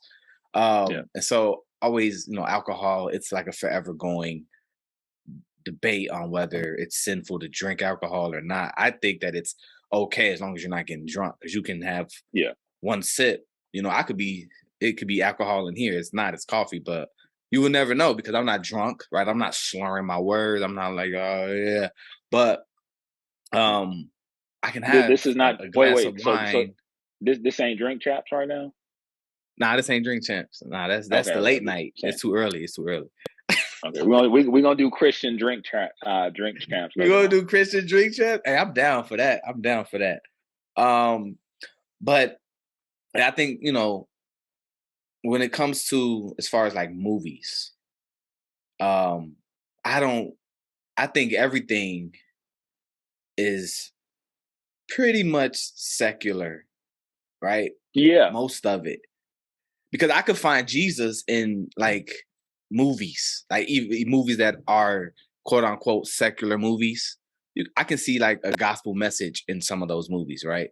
I can give you one of my all-time favorite movies. It's a sports movie. Remember the Titans. There's a good coach movie. that is coaching black and white kids that are divided, and he brings them together to be unified, and to be one, and to understand one another, and not just in the context of sports, but in life. Um, in the gospel, we see that whether you're black, white, Hispanic, Jesus calls all of us brothers and Brother. sisters, right? And so that's not a Christian movie, right? But then what is a Christian movie? Are Yeah, you that's what I using? wanted. That's what I wanted to find. Like, I hate the thing, but I want to talk about it because we talk about movies, and you're a movie guy. Because then, well, check it. A lot of Christians watch Hallmark, man. I mean, is Hallmark a Christian? Is it? Do they donate? No, for real. If our God is as explicit and as if his standards are that high, are they using Christian cameras? Do they donate 10% of their proceeds? Is everybody that's working on, just because it has nice themes? This is the same God that said, like, our righteousness is as filthy rags. So if Mm. you're saying, like, so even even stuff that looks nice, that we, like the niceties at the world, like you may say, well, man, show your kids some animated movies. One of it, there may be like more subtle stuff in the animated movies Then and like an R-rated action film. So it's like when you start to get into the weeds and just try and put shackles on what people can watch. That's why I'm saying, like, do I believe there are some things that Christians shouldn't watch? Yeah, I like probably don't watch anything where they casting spells or anything like. Where they're really serious about it. But do Yeah, I like I believe don't that? think Harry Potter is sinful to watch. Number one, they're not teaching you spells and telling you it's a fiction character, right? At a fiction school in a fiction world, right? Casting fictional spells, right? Yeah, Like I can go get me a little wand and be like, what's the word they said? Expect them, patron, whatever. I ain't gonna do nothing. Nothing's gonna happen. And so I think like people just be like, oh, they're wizards and we can't play around wizards. And it's like, bro, it's not. That's not dude. even. If that's the point, I got to go burn some C.S. Lewis books because the Lion, the Witch, and the Wardrobe, Chronicles of Narnia. You better go burn them. But Lord of the Rings. because he was a theologian, it's okay. Because he was a Christian, because he was using it. So that, because I was that kid in school who was like, we need to burn Harry Potter and all that stuff. But then again, I've seen too many good, and one, I've had to look at my own hypocrisy, and then I've seen too many just good men and women of God who just kind of change, like there are things even still now personally I may not rock with, but the line isn't so much. It's because I find everybody who does it is wrong. It just may not be something. Some people may come from a background in witchcraft. And some people may be like, you know what, I don't really rock with that. That doesn't mean I believe you are any less of a Christian. So this is the But verse that I use. It's Paul says that all things are permissible. You can do all but not things, everything, but yeah. not Not everything is everything is beneficial. beneficial. Sure. And so when you make that personal, like for me, I can't watch like overly sexual movies. So like 50 Shades of Grey, I've never seen it, never watched it, never had the desire to see it because I know what that movie is about, right? Based on the book that came out before it. So I would never watch that movie. That is like soft porn to me. Like I wouldn't watch it. There's like overly demonic movies. I can't watch them. Now I know some Christians who could. I don't think any Christian should watch 50 Shades of Grey. I'm gonna just put that out there. I think the whole message and the everything behind the movie, I think, is wrong. As far as from a Christian biblical perspective, I don't think we should watch it. I think it's wrong. Now there's some movies, like say Chucky, for example, right? Some Christians, they can watch Chucky. I can watch Chucky because I have a twisted sense of humor. So it's funny to me. Like this little doll is not going to kill me. And it's not causing me to think like hateful thoughts or evil thoughts. So I think that's another thing that people have to pay attention to when you're watching movies or even when you're listening to music. What does that motivate you to do? Right? Well, and that one thing I want to circle back to is that you were saying, like, what makes something Christian? What makes a piece of entertainment Christian or a piece of music Christian? And I guess I would throw that back on you. Like, what do you think makes something Christian, or is that something that's even like? Because I go to something like this as a Christian when I go to the doctor, like, or when I go to the auto mechanic, or when I go to the store, I don't go to the Christian doctor. I go to the doctor. Right. If my doctor is a Christian, that's dope. We can pray together before and after I get like blood drawn. I think that's wonderful. But I would like my doctor to be competent. I put that C even before Christian. I want my doctor to be competent. I want them to be caring. Same thing with the auto mechanic. It's the same thing with entertainment because here's my whole thing.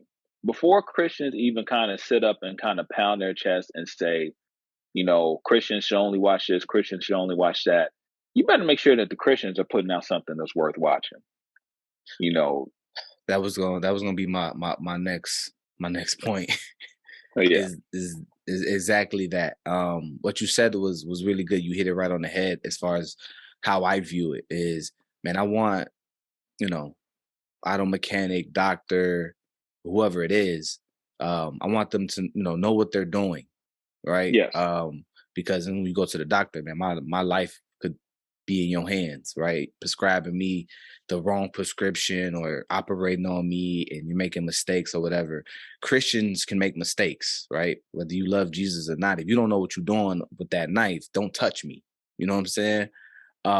So that's just what it is. And so, um, yeah, I think to answer your question directly about what do I look to as Christian is this message about Jesus. That's what makes something Christian, right? What is the Bible about? The Bible is ultimately it's the love story of how God loves us so much. It's a love story of God and his creation, and how that looks like played out over time, story of redemption, right? Um, and so if something is to say that something is Christian, like what's that show? It's on its third season, it's about to come out. The The Chosen. Chosen, the Chosen, right? That is a Christian show. Everybody who's part of that show is not Christian, but there's a Mhm. the show itself is Christian because it's a show about Jesus. It's a show about the life of Christ and his disciples. So I would say, oh, that is a Christian show, right? One of my movies that I first seen when I first got saved was called Fireproof, right? This is a Christian. It's about marriage and how God can heal your marriage and deliver your marriage and stuff like that. That is, I don't. I say that it's a Christian movie, but it can also be just like a regular movie. Like they didn't do anything overly that I haven't seen in other non-Christian movies that makes it Christian. They just kind of emphasize the importance of prayer in church and having a community and allowing God to do the work. Um, so people like, oh, that's a Christian movie, right? It has a Christian message behind it. But yeah, I wouldn't. Most things that come out, I would be like, oh, that's not a Christian movie. They just kind of put these things into categories to appeal to certain people, right? Like we want to talk about politics, Republicans, right, and Democrats. Like people that are Republicans, so they were like, oh, conservative automatically equals Christian. That's not true Mm-mm. because there's Muslims, right? There's Catholics, there's Seventh Day Adventists, there's Jehovah's Witnesses. Most of those people consider themselves conservative, and a lot of them probably vote Republican because of that, right? Just because you label yourself Republican don't mean you're Christian. And that don't mean like that this Republican is a representation of Christianity because it's not. Mm-mm. Because there's a lot of flawed individuals that are Republican that do some whack stuff. We just literally seen that. And we're still seeing that to this day. Well, just because you say abortion is now illegal, all of a sudden now we're a Christian nation. Absolutely not.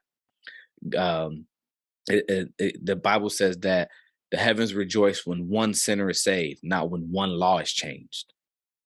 Mm. So I just want to throw that out there. But No, I like yeah, that. I like that. Dang. yeah. So people, I mean, we put these things. I have safeguards. I have things like checks and balances for myself that I put into place on whether I'll watch something, right? And then I mean, I'll share some of those.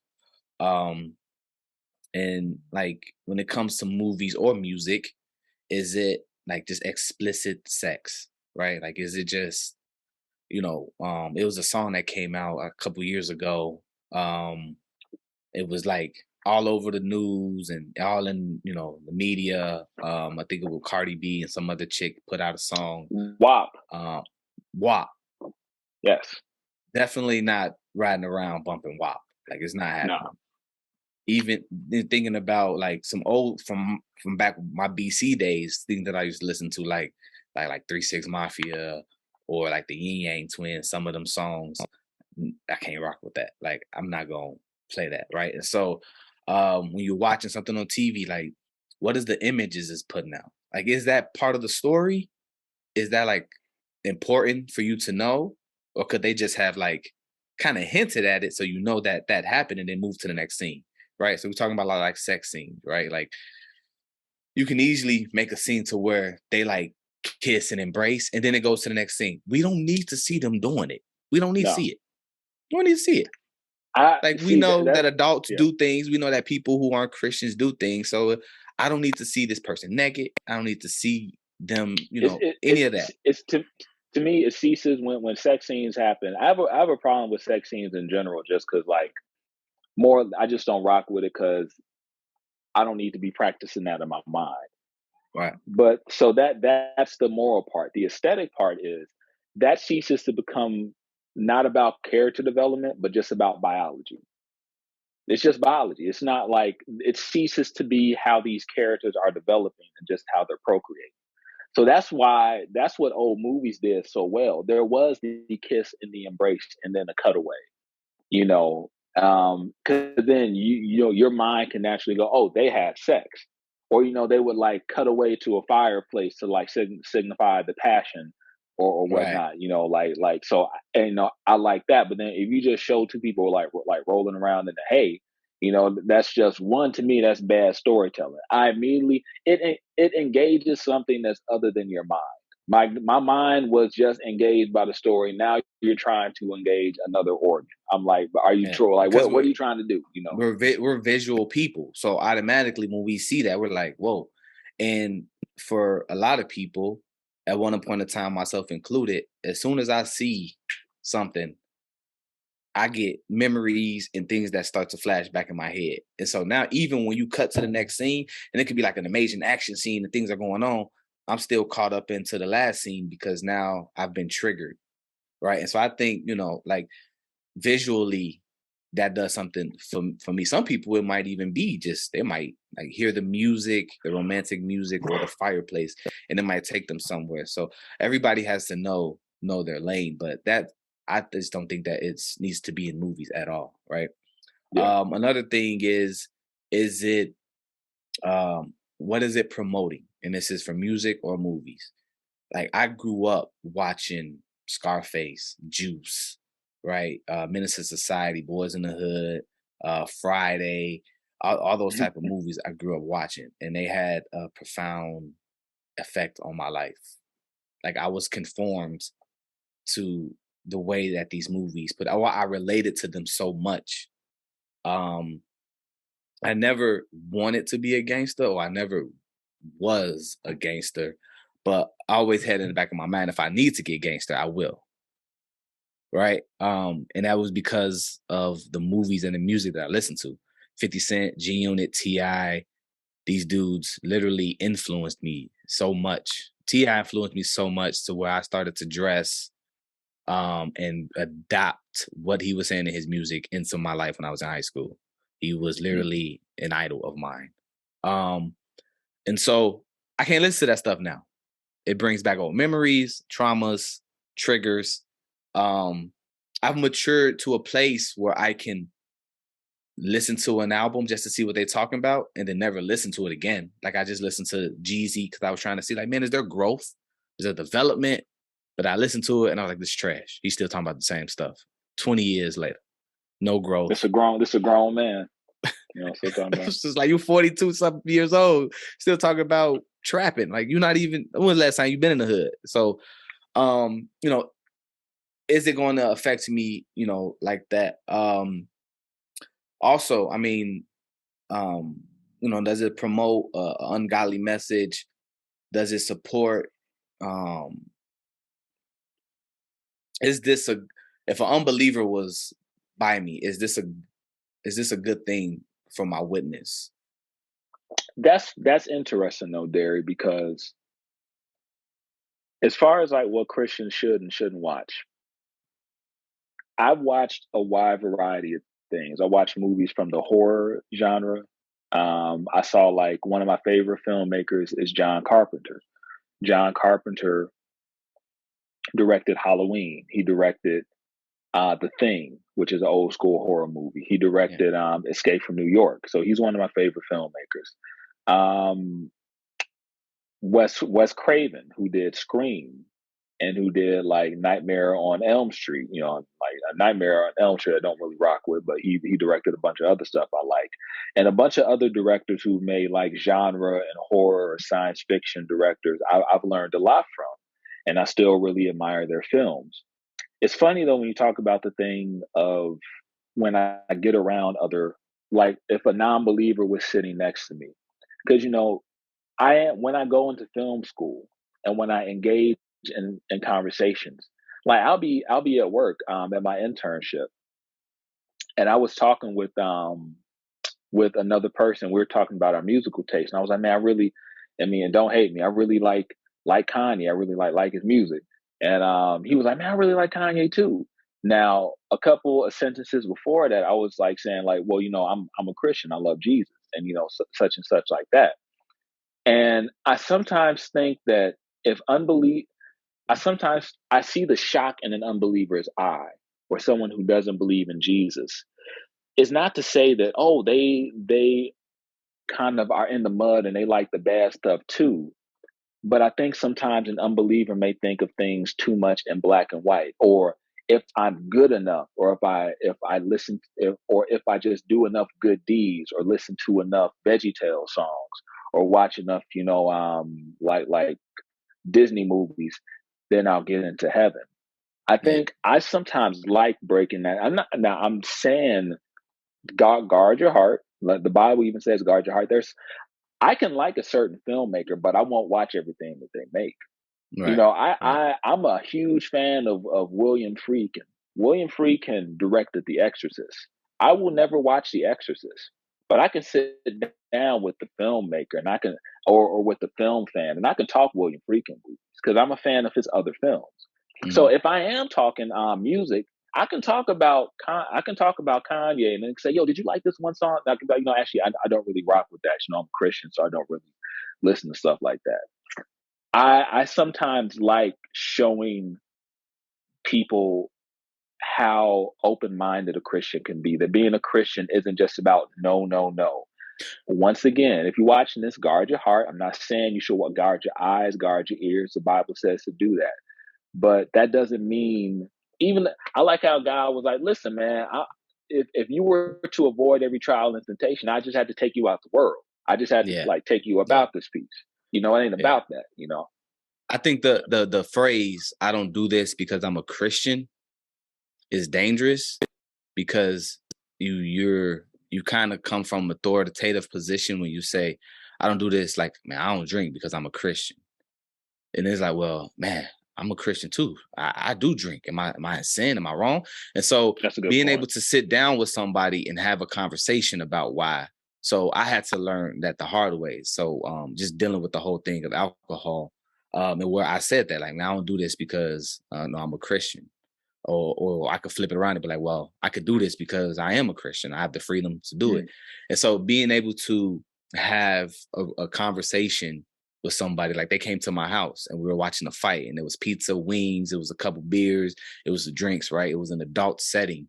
And the dude had an issue with drinking. And so I didn't know this when he came. But I was like, yo, I'll put the drinks away if it's a hindrance to you. But yeah, at the time I said like, well, like, I'm Christian. Like we can drink. yeah. Eventually, I had to break that down to him of what I meant and why I said it the way I said it. So I stopped using that phrase of like, well, I don't do this because I'm a Christian. When I said as far as music or movies, I won't watch them around unbelievers.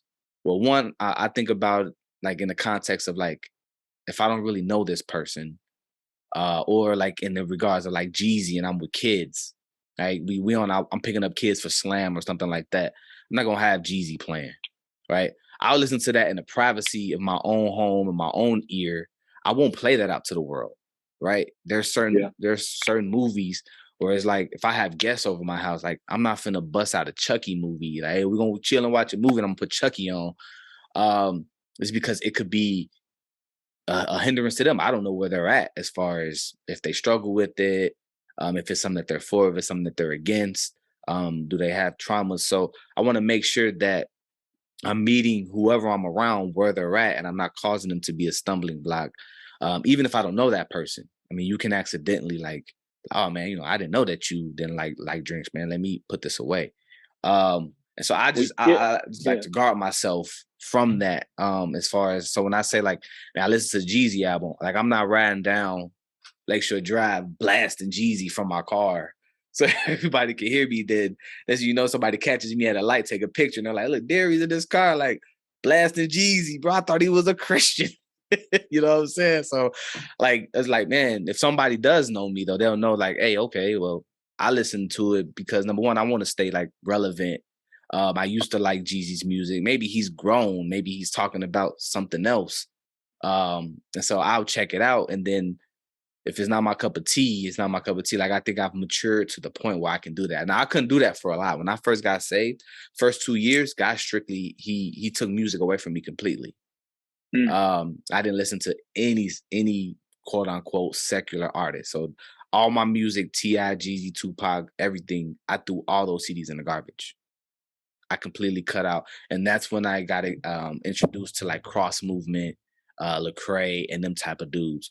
But yeah, for a while, I ain't listened to nothing, no R&B, no nothing. So um, that was, and then he slowly brought me back because music had such a stronghold in my life where it triggered certain emotions and it kind of led me. And the fact that I listened to it so much that it literally would lead me.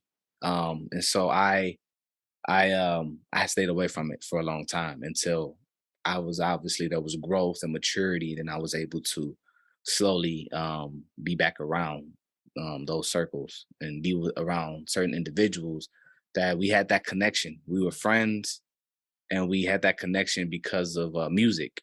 And so God removed them, He removed music from me, and that process allowed me to grow and mature to the point where now I can go back and I can have conversations about music with individuals from my past and not be affected by it to now where I'm falling into sin. I love that too. I love what you said about the hindrance thing because I think you were quoting that scripture where it's like, "Yo, this is a hindrance or a stumbling block to your brother." And I've heard Christians talk about that specifically with drinking. Like, yo, if this person's come over to your house and you're a wine drinker and they're not, they may have had a struggle with alcohol. Or if like I've heard a woman say, yo, we were on vacation with this couple and she was like, I'll probably put on the one piece instead of the two piece. Just because, like not that's not trying to take away her autonomy, not trying to put a light over her put a bushel over her creativity, but just like, this dude probably I know his testimony. I know what he's coming from. I'll whatever. I can for 8 hours today. I can be a little bit uncomfortable. I like that though. I like what you said though. One, that's a point of correction for me because I'm always learning how to communicate better. So I never wanted to be like Christians don't do this. And I think even it's like when I tell people I'm a Christian and I say, you know what, that's not something that really, for me, it doesn't sit right. I'm always quick to tell them, you know, and some Christians get mad at this, like, I don't want you to feel bad. I don't want you to feel judged. But I need to be real and authentic with what matters to me and what affects me. So that's why I may not listen to that particular song or I may not like it. Like I remember we were riding with our mentee. Like my wife mentors this young lady, and we were just talking about music. And I love talking music with her because I don't think she expected us because we had Christian hip hop like blasting in the car, and I don't think she expected me to be able to talk about Music Soul Child and and Jill Scott and all these people. And then she told me like some of the people she was into, and she was into some dope artists. And then one artist was like super explicit, and she's known for like making like super explicit, sexy songs. And I had known of her, but I didn't really listen to her stuff.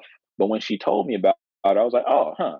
Her name is Summer Walker, and you may know of Summer Walker. I was like, huh, okay.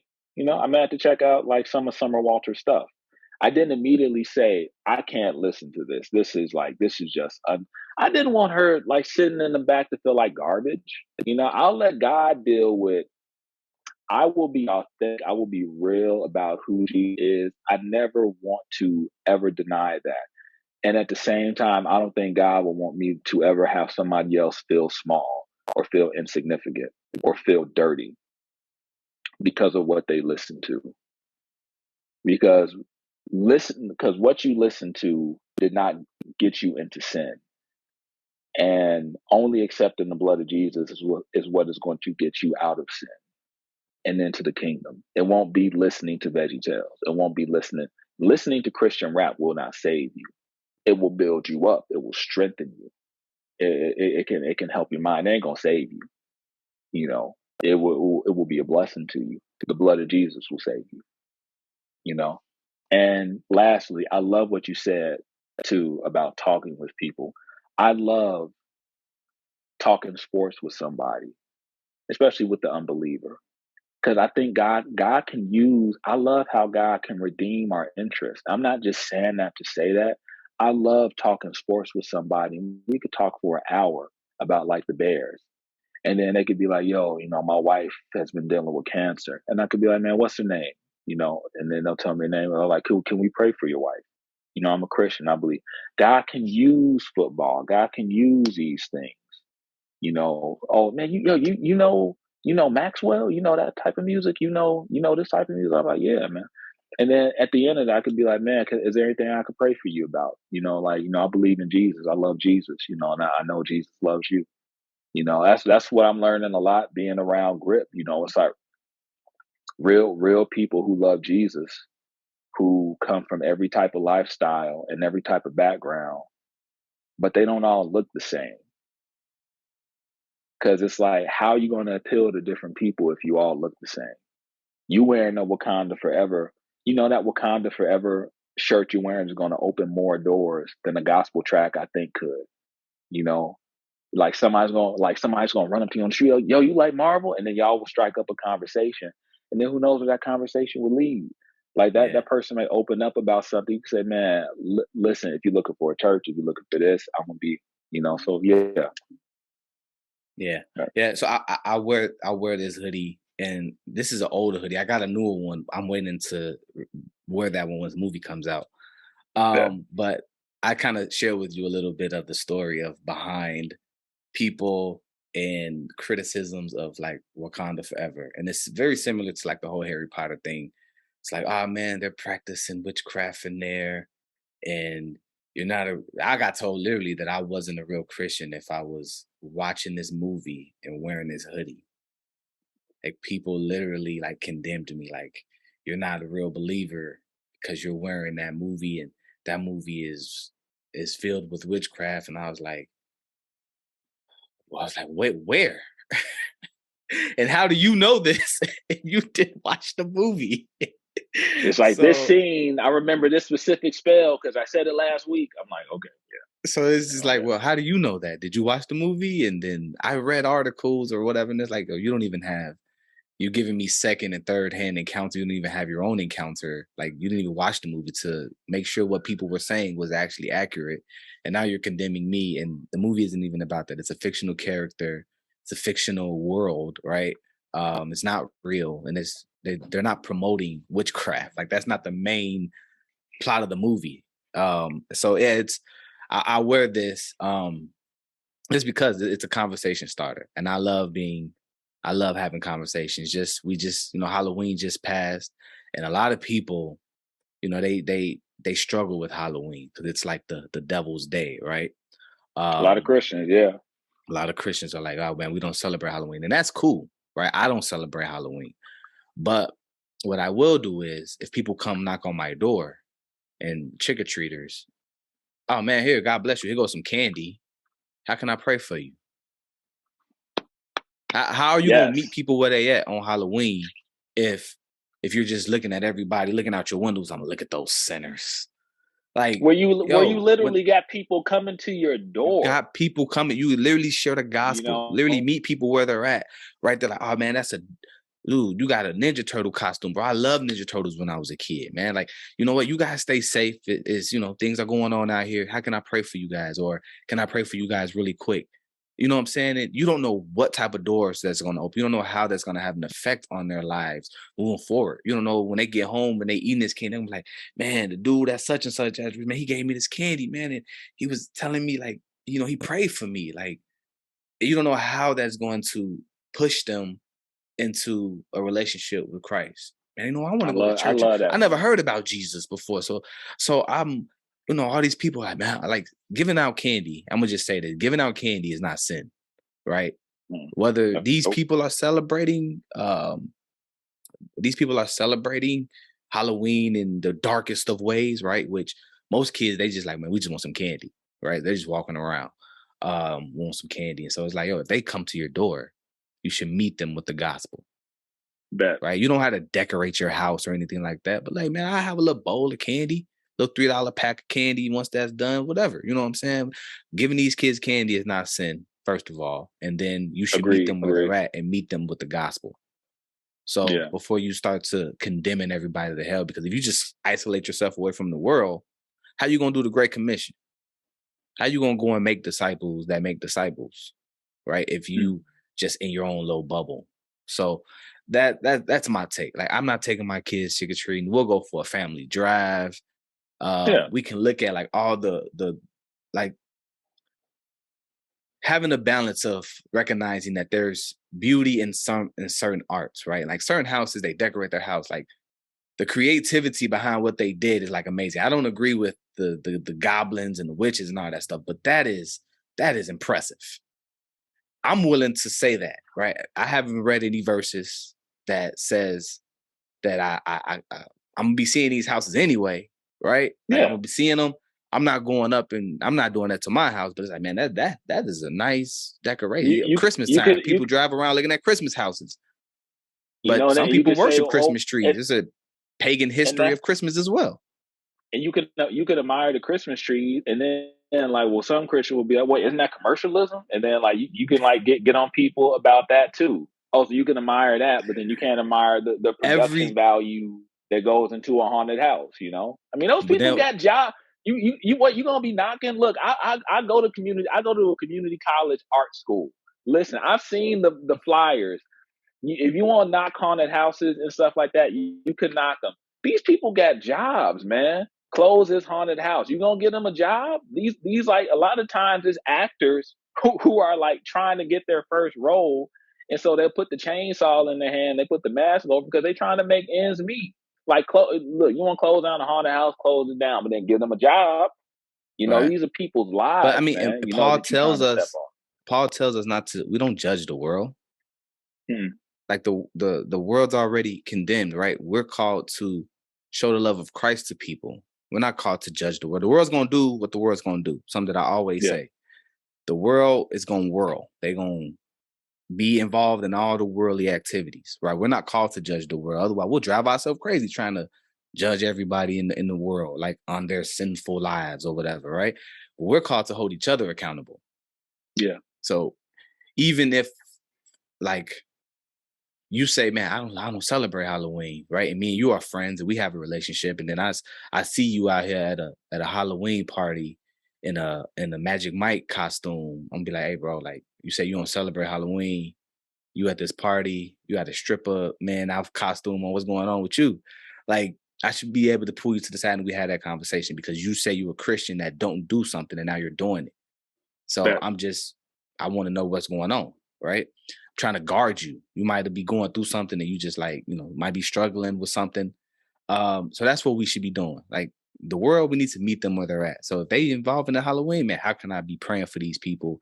How can I share the gospel with them on this quote unquote devil night? What can I do? Mm. And I think if you're a Christian and you don't want to celebrate Halloween, that's cool. But when they come knock on your door asking for some candy, get us some candy, but also pray for them. Yeah, You know what I'm because saying? you can say, shoot, you can say for the world then that every night is a devil night. When you go to the grocery, because it's like it's just one night is Halloween. When you go to the grocery store, you saying and you accept the change, even I can't accept that change because you're of the devil or something like that. Because like the world is going to world. It's like Yeah. you ain't gonna do that on November 1st, the day after Halloween. But yeah. Well, check this out, right? And then after this, we can move on to something else. Independence Day. What happened on Independence Day?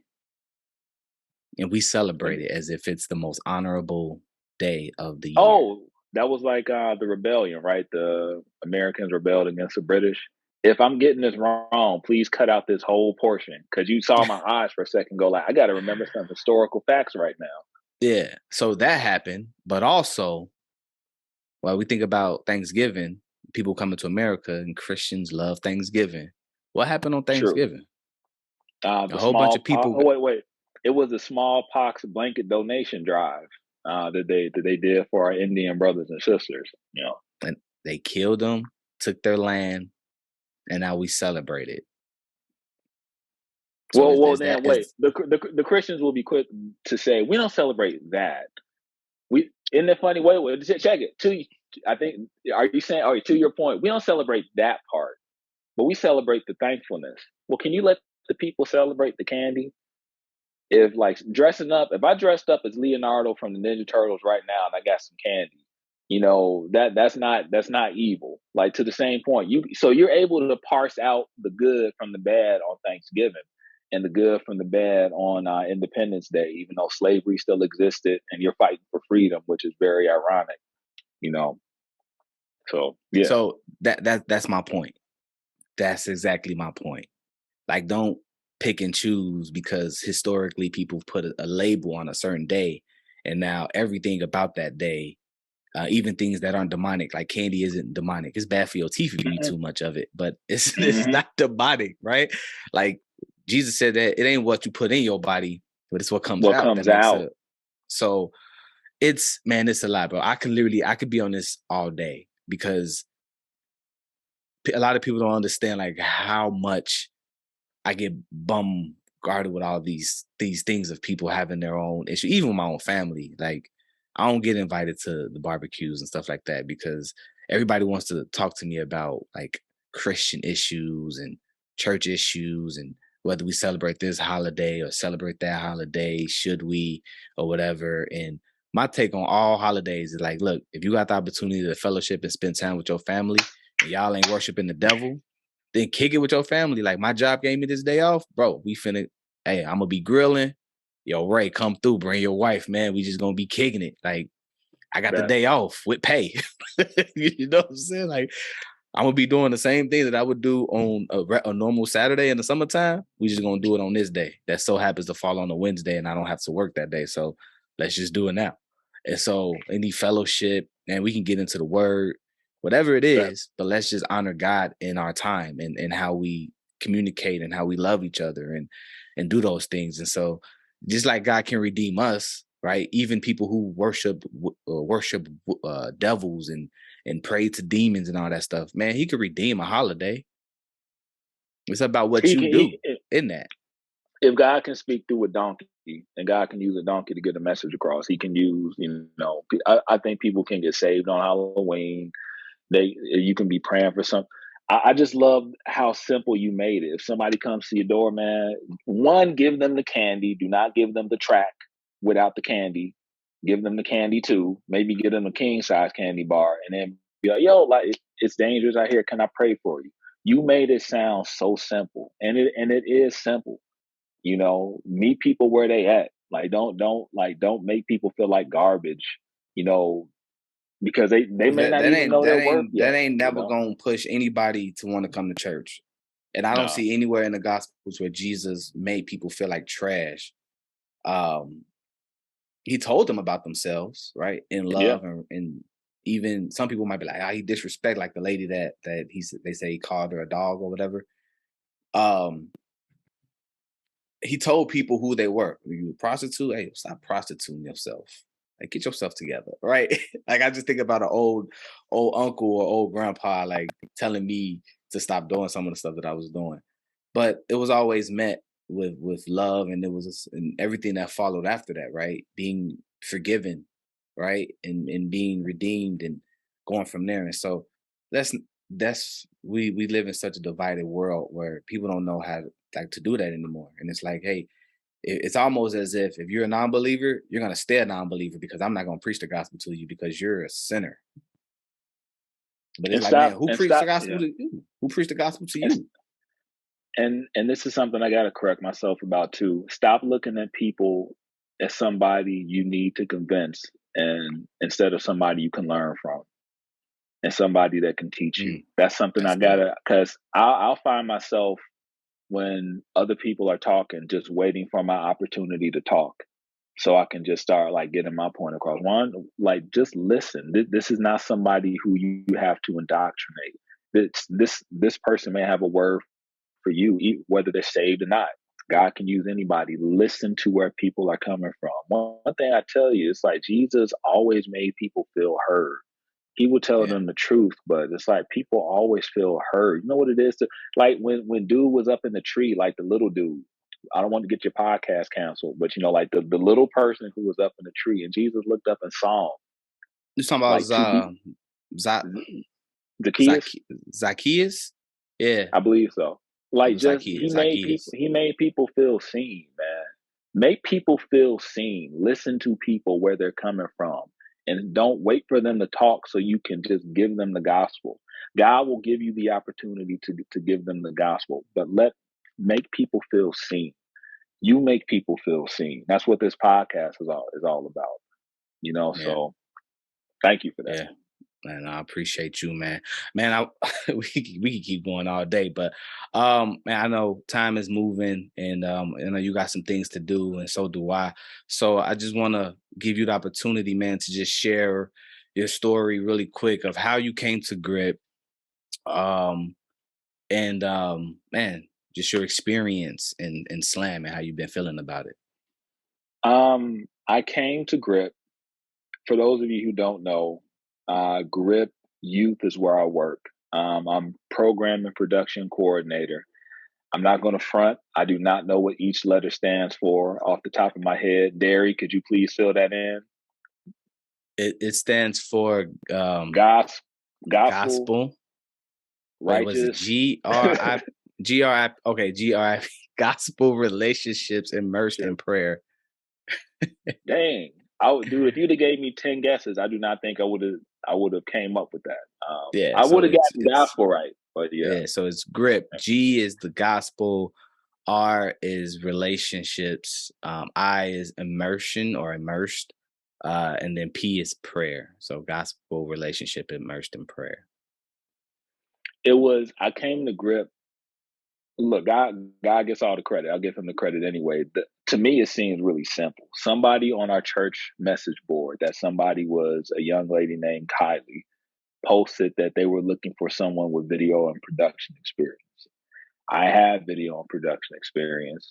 My wife sent me that message, so I got to give her props. My wife, Mary Ann Woods, who's fantastic. She sent me the message. She was like, "Ray, apply for this right now." I was looking for a new job. I applied, and then they got back to me. I interviewed with Sue Lee, with Kyle, and with Mike Spataro. And they just kind of, it was a really nice interview. It was really informal. It wasn't really as much as what I knew versus just who I was, and I guess how teachable I was. And then they brought me on board. And full disclosure, my position is brand new. They created it because they saw a lot of need.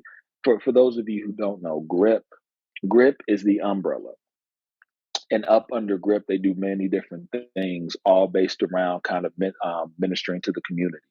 One of those is Slam, which is an event that's put on for young people in the city at certain locations, where they're given a safe space to have fun, to laugh, to be silly, to hear the words, to play games, and most importantly, to like just have somebody to confide in, to meet a mentor, to meet somebody to do life with. Yeah. That's Slam. Correct me if I'm wrong on any of these. Nah, man, you Um, hitting it on there. You explaining it better than I be explaining it sometimes. Thank you, sir. Thank you. Okay, okay. So then the next one, then, so they do Slam. They also do Grip the schools, or it may just be called Cookies and Convos now, Yeah, it's where it's they it's Grip the School, and Cookies and Convos um is a sub of place Grip the School. under of Grip the School. It's part of Grip the School. So Grip the School is what it's called. Cookies and Convos is a program that we do under Grip the School. So it's called Cookies and Convos, and yeah, we do those in high schools. Well, if Slam is the kids coming to us, Grip the School and Cookies and Convos is Grip going to them. And that's Yeah. meaning the kids where they're at, literally where they spend most of their time in schools. And we kind of set up a beachhead, to use a military term, where it's like, yo, you can come, you can talk, you can and I still have to go to a Cookies and Convo. I'm gonna go one of these days, but you can come and have cookies and have conversations. Anything that's on these kids' minds, they are given space to be open to. I mean, there you can speak. You've hosted a lot of those, and that's like, and I've seen the footage because sometimes I'll take videos. But I think what you Yeah. guys do with Cookies and Convos is amazing. That's I love Slam, but Cookies and Convos just gets me really excited because I'm more of somebody that just likes to sit down and talk. So I Yeah. really appreciate what you guys do with that. Yeah. And then there's also life on life mentorship, or life on life, which is what Sean Proctor does. And that's where, outside of Slam and outside of Grip the School, this is kind of more giving the kids practical ways to improve their life, be it job training, college training, getting them into the right schools, Oh, stuff well, you like that. mean it's called Future Steps? Oh, future steps. Oh, I saw Yeah, you. I future. saw your eyes going like, does this Negro know what he's talking about? It's Nah, called. nah. It's Future Step. The life on life relationships that comes from the mentor. That's what we do at Slam. Oh, okay.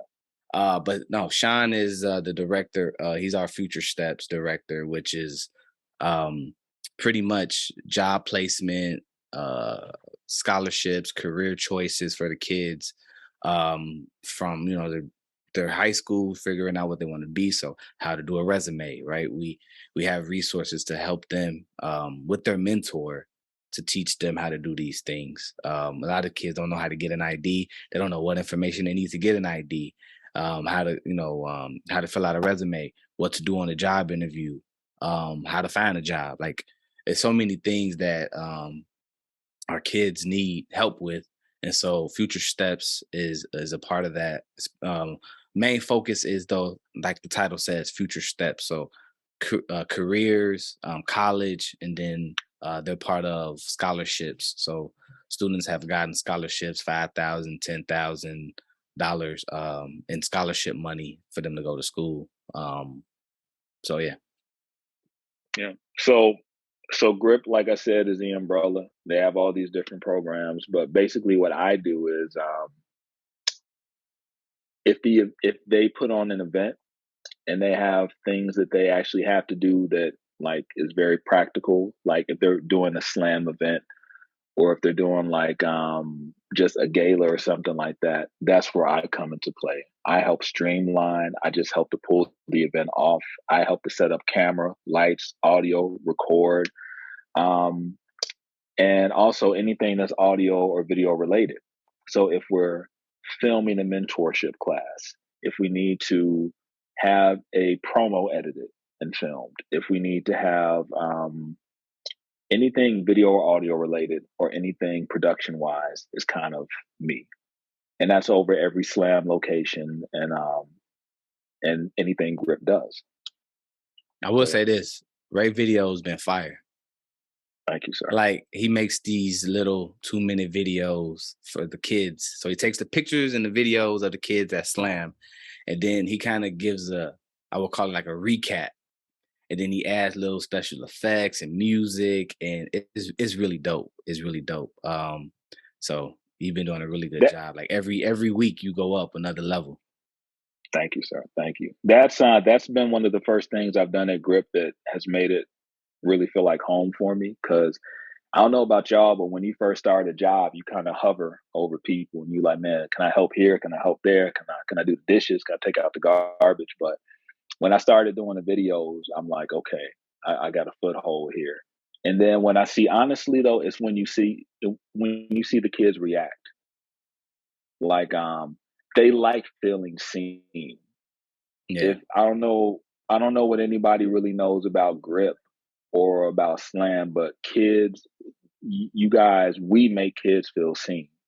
And that's what I love what the recap videos does, because we ultimately want to know that they're seen by God and that they're valuable, and that Hmm. he loves when they're silly. He loves when they're dancing. He loves when they're talking. He loves when they do all this stuff. So, and my time at Slam and at Grip has been like, it's been a time of immense. It's been really satisfying. It's been really challenging, because I think maybe I reached a plateau with my skills, and then God is like, now you're going to come to the next level, where I see I'm going to, like, we're going to pour some accelerant on your skills. And I'll be real, there is a lot of growth in terms of, if you've done things your whole life a certain way, and then you suddenly reach a point where it's like, well, now you need to do them this way. You will have to check yourself, check your pride. Um, and then, not in a bad way. Every when people run up against like their flesh and their pride, sometimes they get so shocked. Like, God knew that stuff was there. Hmm. Please do not condemn yourself.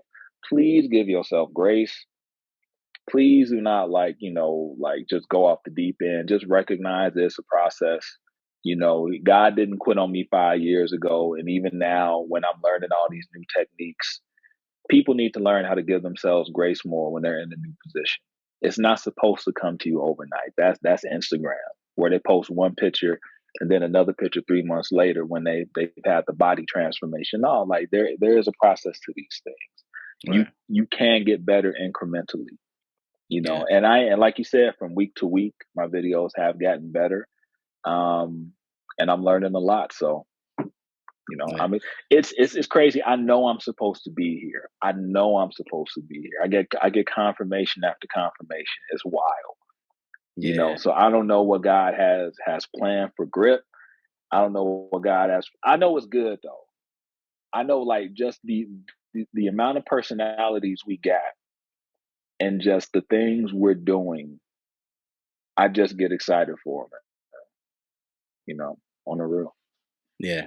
Man, you're so right. When I came aboard, I knew, right? I knew that God called me from trucking to start at Grip.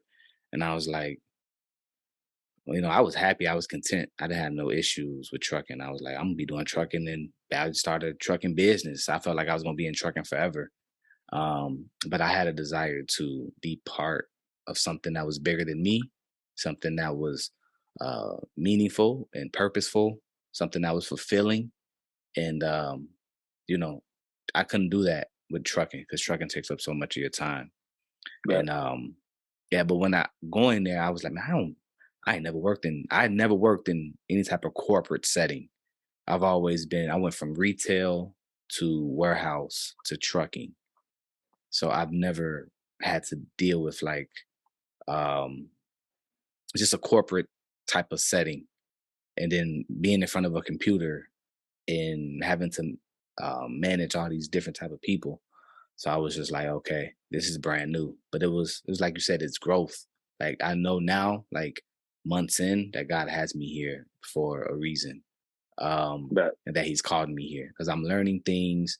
I'm being challenged, right, in the way that I think, in the way that I handle situations. In trucking, you don't get challenged because I'm the captain of the ship. I do what I want for the most part. As long as I ain't causing an accident or I ain't breaking, the law, I could do whatever I want to do. I run how I want to run. You have, like, this is called stop work authority. If I get a headache or I just feel like, man, I don't feel like working right now, I could just be like, hey, after I do this last load, I'm done for the day, and I don't get no pushback, no nothing. So, mm, but now, like, coming in and being critiqued, right, by different people, right, it's all healthy, it's all beneficial to my growth. And so that's another confirmation for me as well, that I know that God called me to this organization for a reason. And then just the kids, bro. Like, as much as we talk about kids and this and that, like, I truly love these kids. I truly love what I do. I love being able to be part of putting on something that has such a big impact on them that they don't even see it in the moment. They just think, man, I'm going to slam. It's fun. You know, they get met with the gospel every Monday night, and then they don't even realize it. But then when you see, like, when you go to a gala and you see the Life on Life video and how for 4 years this person's been walking with them and how much they've grown and how much they matured, and now they hear like, are they really a Christian now? Like, it's such a blessing, man. It just No does doubt. something to the soul. And so, man, I'm extremely happy that you're on board. I remember when I walked Thank you. past the other room that y'all was in when they were interviewing you, I was like, who that dude? What they interviewing him for? um, and then you kind of like cut out before I had a chance to even like say hi or anything. But yeah, man, I'm super excited. I'm gonna be working with you. I want to work with you with some other stuff like outside of grip, like personally between me But and you. And I just think that you're talented. You're a dope guy. And man, I'm happy to see people that look like us, like living for Jesus, right? Being successful and willing to serve. It's one of my pet peeves and one of the things that I that really hurts my heart. But we're in Austin, right? And I'm like, where are the other men that look like me? You know, God bless the dudes that do come. You know what I'm saying? We work with a lot of amazing mentors, dudes that really love. Um, I love these students, but I'm like, yo, where are the men that look like them? Because that affects them in a way, and I don't think people know. Like, it affected me when I was growing up, but yeah, that's always my prayer. It's like, man, I want people from the community to pour into these kids that are part of the community as well. And so, yeah, I'm happy. Well, one, I'm happy to be here. I'm glad you're there too. I can see, if you've encountered Derry in person, but he has light. He just like the light he exudes, the professionalism. He dresses well. Like he's bald headed like me, so I feel more at home. Um, but he just when Derry's in the office, I'm trying to say this the right way. I feel like I can just like relax a little bit more. You know, which I know we all family, we all love Jesus, but it's like I'm glad Derry's there, I'll like if you never met Derry in person and you watching this, stalk him and find him, and I'm just kidding, don't stalk him.